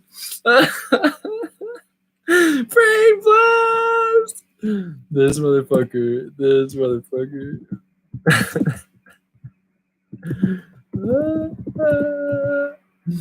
Oh my gosh. Brain blast. That's goated as fuck. I'm sorry. I'm sorry, but that is amazing. That is so amazing. In terms of social media, I honestly, I think I just need to keep like, I think I really don't want Snapchat, but I truly believe it's just a lack of self control on my end. Like I don't, it's like I have that temptation to go on it all the time, and when I go on it, I just like constantly get stuck to it. And honestly, bro, I gotta delete TikTok. Delete that shit, bro. I don't. TikTok is, bro. My neighbors, they told me they had like 100 hours or something, or they watched. No. There's some setting. I don't know what it is. I don't know what recording or what. Excuse me. I don't know what statistic it is or whatever it is, but it was like maybe it may have been like how many you've watched, like how many like TikToks you've watched. These motherfuckers said like 100,000. I'm like, bruh, you telling me you watched 100,000 TikToks? I don't think it was 100,000. I don't remember what it was. It could have been like 100,000. Like, I don't know. But TikTok is dangerous in many aspects. I feel like it's dangerous in terms of security because it's a Chinese made app, and those motherfuckers are gonna steal our they're gonna steal our infrastructure, bro. People are sleeping on the Chinese. They are just Chinese are chilling. They're not that bad of people, bro. When Chinese invade us with all their fucking technology and shit, I don't. TikTok daily average is 1 hour and 5 minutes on my phone. Damn, bro, that's really facts though. Like that's pretty much some Snapchat shit for me. Like honestly, like I I feel you on that. I really feel you on that. That I've never installed TikTok and I don't think I ever will. But if I ever got TikTok, I feel like I'd be hooked. Snapchat is second at 42, bro. I feel you. I feel you 100%. I mean, I don't feel you 100% because I don't have TikTok. I feel you 99%. But like, Clash of Clans is there. Bro, I still have Clash Royale, and I deleted Clash of Clans because I was moving so slow in that game. I feel like it was just I stopped in time. But I have Clash Royale and Brawl Stars, and those are my Supercell games that I love those games. But speaking of that, that brings up a great point of like the I see them as like a trio per se. Clash Royale. Yes, bro. Clash Royale is goaded. Bet, bro. I don't know if I have you added on Clash Royale. We'll see. I think I do. I don't know. Let me check. What was I gonna say? What level are you at? I'm a Town Hall 13. I'm not a Town Hall 13. I'm just a level 13. How many trophies? Right now I'm at 5,001. Master 1 League 4. Yeah, so it goes up to Ultimate Champ, which is League 10, 7,000 trophies. I'm at 4330. I'm gonna see if I can find you on my like what's it called? My no, I don't think I have you. All right, let me see if I can invite friend. All right.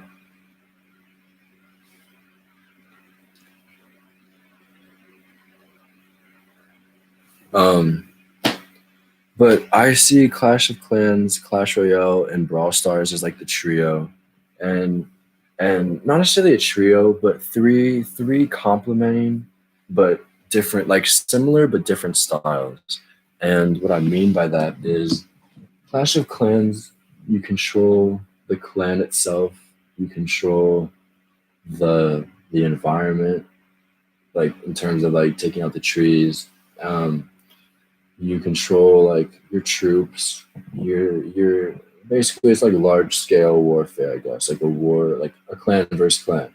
In Brawl Stars, I see it as more individuality per troop and more intricacy, basically like more tactics and less more like more one-on-one encounters instead of just broad like just like a clan attacking a base like mass war type vibes. But then I go to Brawl Stars and I get the vibes of like completely individuality of each troop because you control each troop you have, like you control the one troop you have and you go play like a map or something. So it's almost like you go from the least amount of individuality and you have a large scale force, and then you go to Clash Royale, which is like a middle ground of you have the individuality of the troops, but you also have the individual, or like you also have like the mass, like you still have 8 troops to choose from, so you still have a good variety of troops and mass, I guess, if that makes sense, like a good quantity and quality balance. But then you get to Brawl Stars, and then it's just purely what you do with one character, and obviously you have teammates in some game modes, but it's still like the same concept. Not necessarily the same concept, but it's the same idea. Um, I forget what I was talking about before, but I have like a black screen on right now, and it's sort of funny because this is what I basically did throughout college too. I had one class I had to show my face in on a Zoom call, so that's what pissed me off because it was recorded too, and I'm not comfortable with being recorded on a Zoom call. Oh yeah, I was talking about TikTok, but TikTok is like it's terrible because it consumes so much time, but it's also a threat to our national security. And that sounds goofy as fuck, but like, I think India banned that shit. I don't remember who it was. Someone banned that shit. And it really makes you think like, if a whole country is banning that shit, do you really think it's that good of like, do you just think, like, just think for a second. Like, I'm not saying you in perspective or anyone that's listening, but like, I'm just saying that to the universe, to America, to whoever. Like, what do you, if a country is banning it, why? And I think multiple countries have banned it. I'm gonna look this up real quick. Which, which countries, which countries are socialist? Which countries um, are, wait, which countries have banned? TikTok. It has been banned by the government of India since June 2020, along with 223 other Chinese apps in response to a border clash with China. Pakistan banned TikTok, citing immoral and indecent videos on 9 October 2020, but reversed its ban 10 days later. That's weird. That is very weird. Okay, well, I think I stand corrected because I think it's only India. Let me. Okay, what countries have already banned TikTok? This is from distractify.com. It says, along with India, the US is among the first countries to impose an outright ban on TikTok, but there are other countries around the world considering similar measures. Japan is also thinking about imposing a ban on the platform that's nationwide, and Indonesia actually enacted a temporary ban on the platform in 2018. Damn, 2018? This has been out for a minute.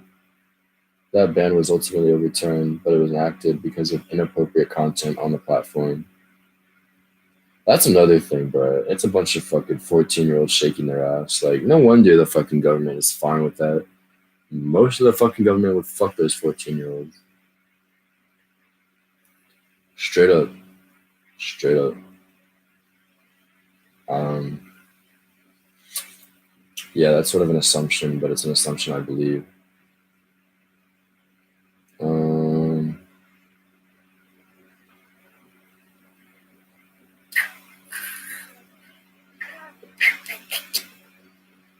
I don't know. I really don't know what to talk about.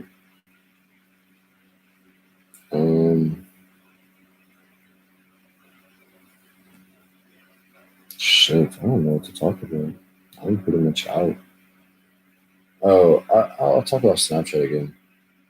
I'm already on Snapchat again for a couple hours. I posted something on my story an hour ago. Probably, it's about to be 2 hours ago because, yeah, it's just about to be 2 hours ago because I posted something for my what's it called?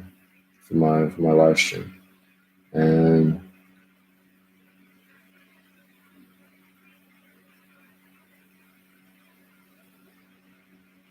damn, honestly, like,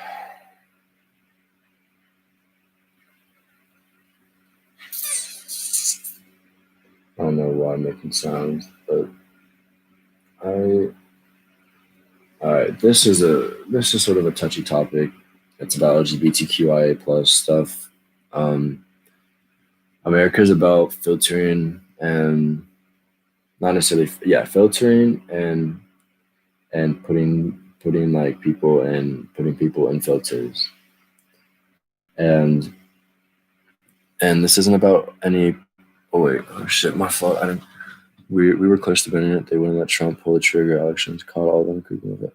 Yo, at Bohemian Grove, bro, I heard about that shit too, bro. I've heard multiple people talk about it, but it always just seems like no one really wants to talk about it. Like no one's comfortable talking about that shit. But that is facts, bro. He literally caught those motherfuckers praising like an owl god or something. I don't remember the video, but it was like a burning. They were burning an elegy. Except they don't really fuck kids. Well, that's fair. That's fair. They probably don't fuck kids. I was probably being dramatic, but there's definitely some pedos in the government, and there's more than people would think, and it also is like that, and it's also like that in the Christian. He said it's just more of a homosexual orgy. I mean, I believe it, but I definitely believe some of the people in our government touch kids because we have sexual like we have child trafficking. Like child trafficking, let me put this in perspective. Like people people love to hear about drug busts and people are like, dang, yeah, we got the drugs, we're stopping crime against all that stuff and stuff like that. But when do you ever hear about the kid busts? Okay, that sounded really that sounded weird. I didn't mean it like that. But when do you hear about like when you find the group of kids that were stolen? you don't ever hear about that. If you think about it, if you think about like how hard is it to transport live people and keep them alive compared to drugs that you can toss in a fucking wrapped up duct tape bag and ship across the fucking world. Like don't you think that the kids would be a lot easier to find and they find 33 kids and no one gives a fuck? Oh shit. I didn't hear about that. I'm gonna look that shit up right now.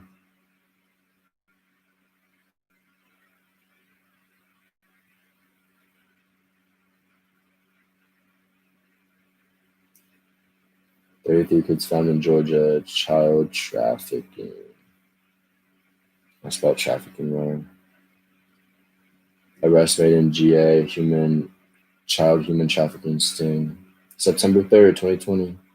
Three children rescued in Macon were believed to be victims of suspected sex trafficking. Um, Rivera said, as were two of the four victims located in Columbus. Of the 33 children found in Georgia, 8 were in Fulton County, which had the most children located after Columbus. Yeah, bro. Fulton County has, bro, bro. Fulton County is where the creeps are at, bro. Oh shit! I see the 39. U.S. Marshals say they found 39 missing children in Georgia during 2 week, August 30th, 2020. CBS News, 2 week operation. See, like no one gives a fuck that we found kids. Like I didn't even know about this shit, and this was this year. This was August, and then the other one was like September. U.S. Marshals Service found 39 missing children in Georgia over 2 weeks in a mission known as Operation Not Forgotten. The agency around, the agency announced in a press release Thursday the operation led to the rescue of 26 children and the safe location of 13 others.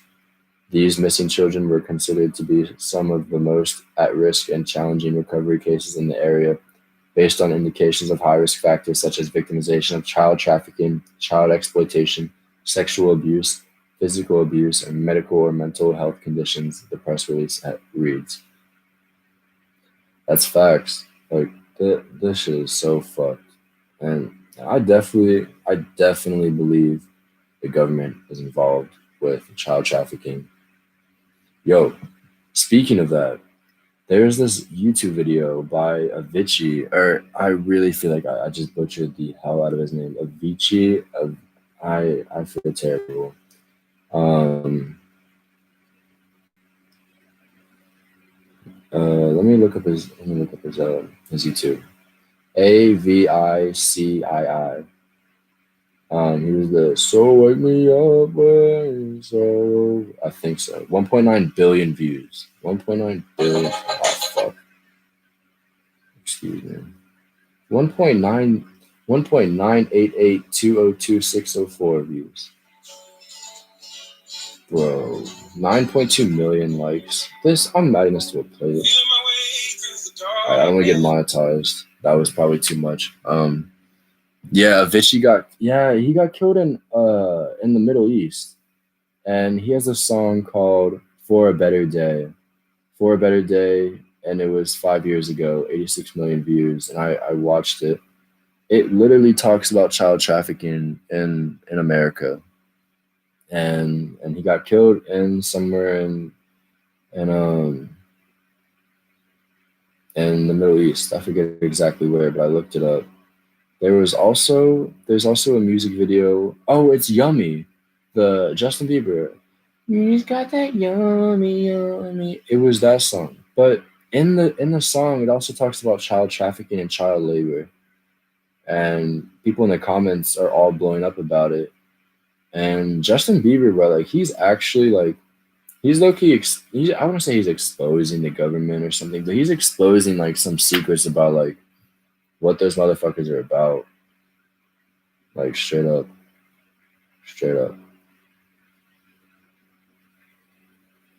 I don't know how to explain it. I just, I just, I don't know. I really believe that. Oh, this real quick. It says XXX Tentacion teeth. Or it says edited, pitch to X's normal voice.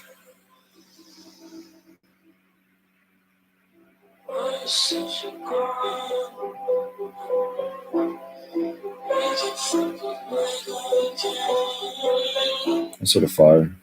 But back to like the child trafficking and stuff like that. Like, I think it's really fucked up, and it's definitely more, and it's definitely more than just. It's more than just America. It's all over the world, but I feel like we have a significant problem. And there was one more video. In Katy Perry's video with the Migos, I think. Let me look it up. I look up Katy Perry human pie. It's called Bon Appetit with the Migos. Oh my fucking gosh, more ads. At the end of this, music video, they have this is relating back to the Bohemian Grove and stuff like that, and like the cult sort of vibes from. It sort of gives like vibes about like what the government's really scheming and shit like that, and what's it called, and like spirit cooking and shit like that. Spirit cooking is like basically cannibalism, and in this video at the end of the movie after Bon Appetit, there's literally like a pie with human parts sticking out of it and stuff like that. Like like like that's like cannibalism is definitely a thing at the top. Which sounds fucked up, but I believe it. Because like I don't necessarily believe Katy Perry is like a part of that per se, but um but like in I don't know. What was I gonna fucking say? She also has that video, that other music video. I think it's Dark Horse, and it's like all that type of what's it called? It's all the literally the picture is a fucking it's the third eye covering her left eye as the main picture. 2.9 billion years. I mean, not billion years. I'm 60. Oh my fucking gosh. I'm sorry. 2.9 billion views in 6 years. And like the whole entire video is about like pharaohs and all that type of vibes. And I'm not necessarily saying she is along with those. She's along with that like embodiment. Oh my gosh, copyright. But like she has the third eye represented in it. She has a lot of like the goddesses, or not necessarily like the goddesses, but there's a lot of like there's a lot of symbolism in them, and it's not necessarily. I'm not necessarily. Excuse me, I keep fucking stuttering. I'm not necessarily saying she is a part of that, but she started as a gospel singer, like a Christian gospel singer, like a bar, like a guitar. You'd see like a girl. You see it. You're like your small town bar with a guitar, and she's just singing on a mic to like 30 people in a bar. And then she goes to making like music videos like this. And I'm not trying to correlate any type of she only made success out of doing bad things or something like that. But you can't really like I just feel like that doesn't add up in a way. Like I don't know.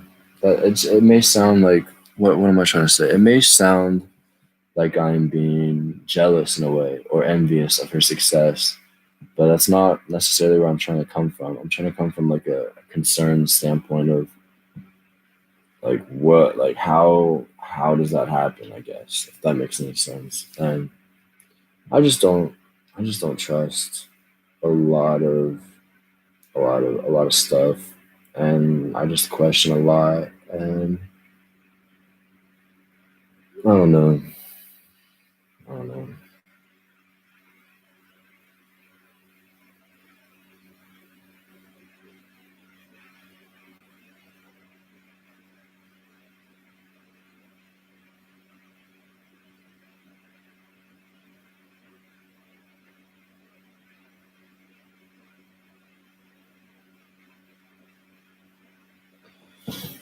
Oh no, what was I gonna say? Oh yeah, not Cardi B, Playboy Cardi. He might drop what's it called? He might drop some whole lot of red. What am I on? He might drop like a whole album, like for real, for real. He might drop a whole album by the end of this year. I doubt it, but excuse me. Oh God, though. Oh fucking God. I hope he drops that shit. He he's been hyping that shit up for so long, but I I don't think it's gonna be out by 2020, which is bullshit. I mean, by the end of 2020, I think it's probably gonna be out by 2021, and I think it might slap. Like I don't want to sound dramatic, but I think it might slap. Like slap, slap. Like there's no more H's to slur. But yeah, uh, honestly, I'm gonna end. I'm gonna end it here. Thank you, Andrew, for contributing what you've said and for staying through this. I don't know who the other person is, but thank you for joining. And good night. Sleep dreams, sweet dreams. Don't let the bed bugs bite. Oh wait, okay. What's up? What's up? What's up? What's that? All right, I got you. I got you.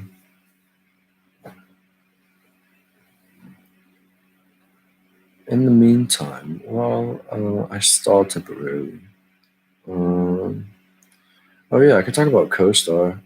CoStar is like the astrology app. I use it. Excuse me. I um I downloaded it. Fuck, I keep burping and hiccuping. But I installed it back at Southern, and shit.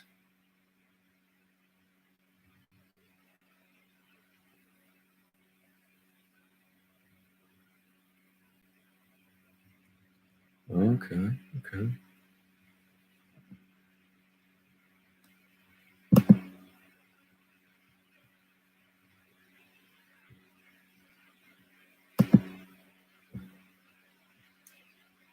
So people would be scared to death if they were pulled over by the police.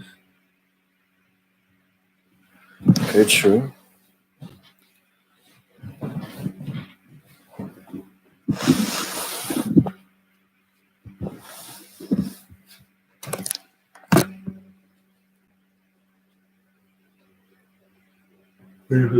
I think it's interesting to think about how different people. Okay, I think it is interesting to think about how different people. Oh my gosh, I keep. Okay, let's see if I can read. See if I can do some third grade reading. I think it is interesting to think about how different some people's perspectives are. Oh my freaking gosh. I think it is interesting.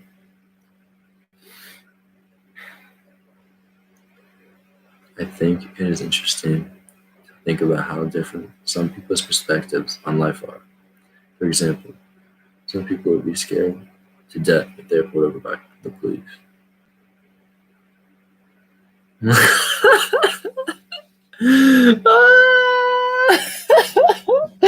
Bro, I was thinking about that like 2 weeks ago or something.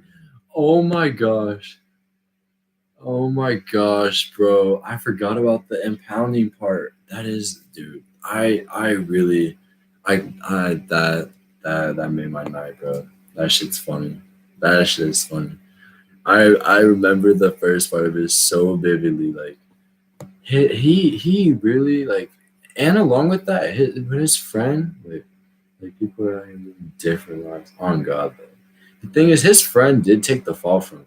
Like he I don't know like I don't know what actually happened, but I heard that his friend is like his friend took the fall for it. But even with or without that, his friend copped a gun charge. Oh, okay. That's that was a real one. That's a real one right there.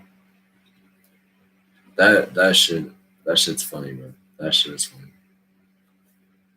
All right, bro. I appreciate that laugh, but I gotta hang up because I gotta end it there.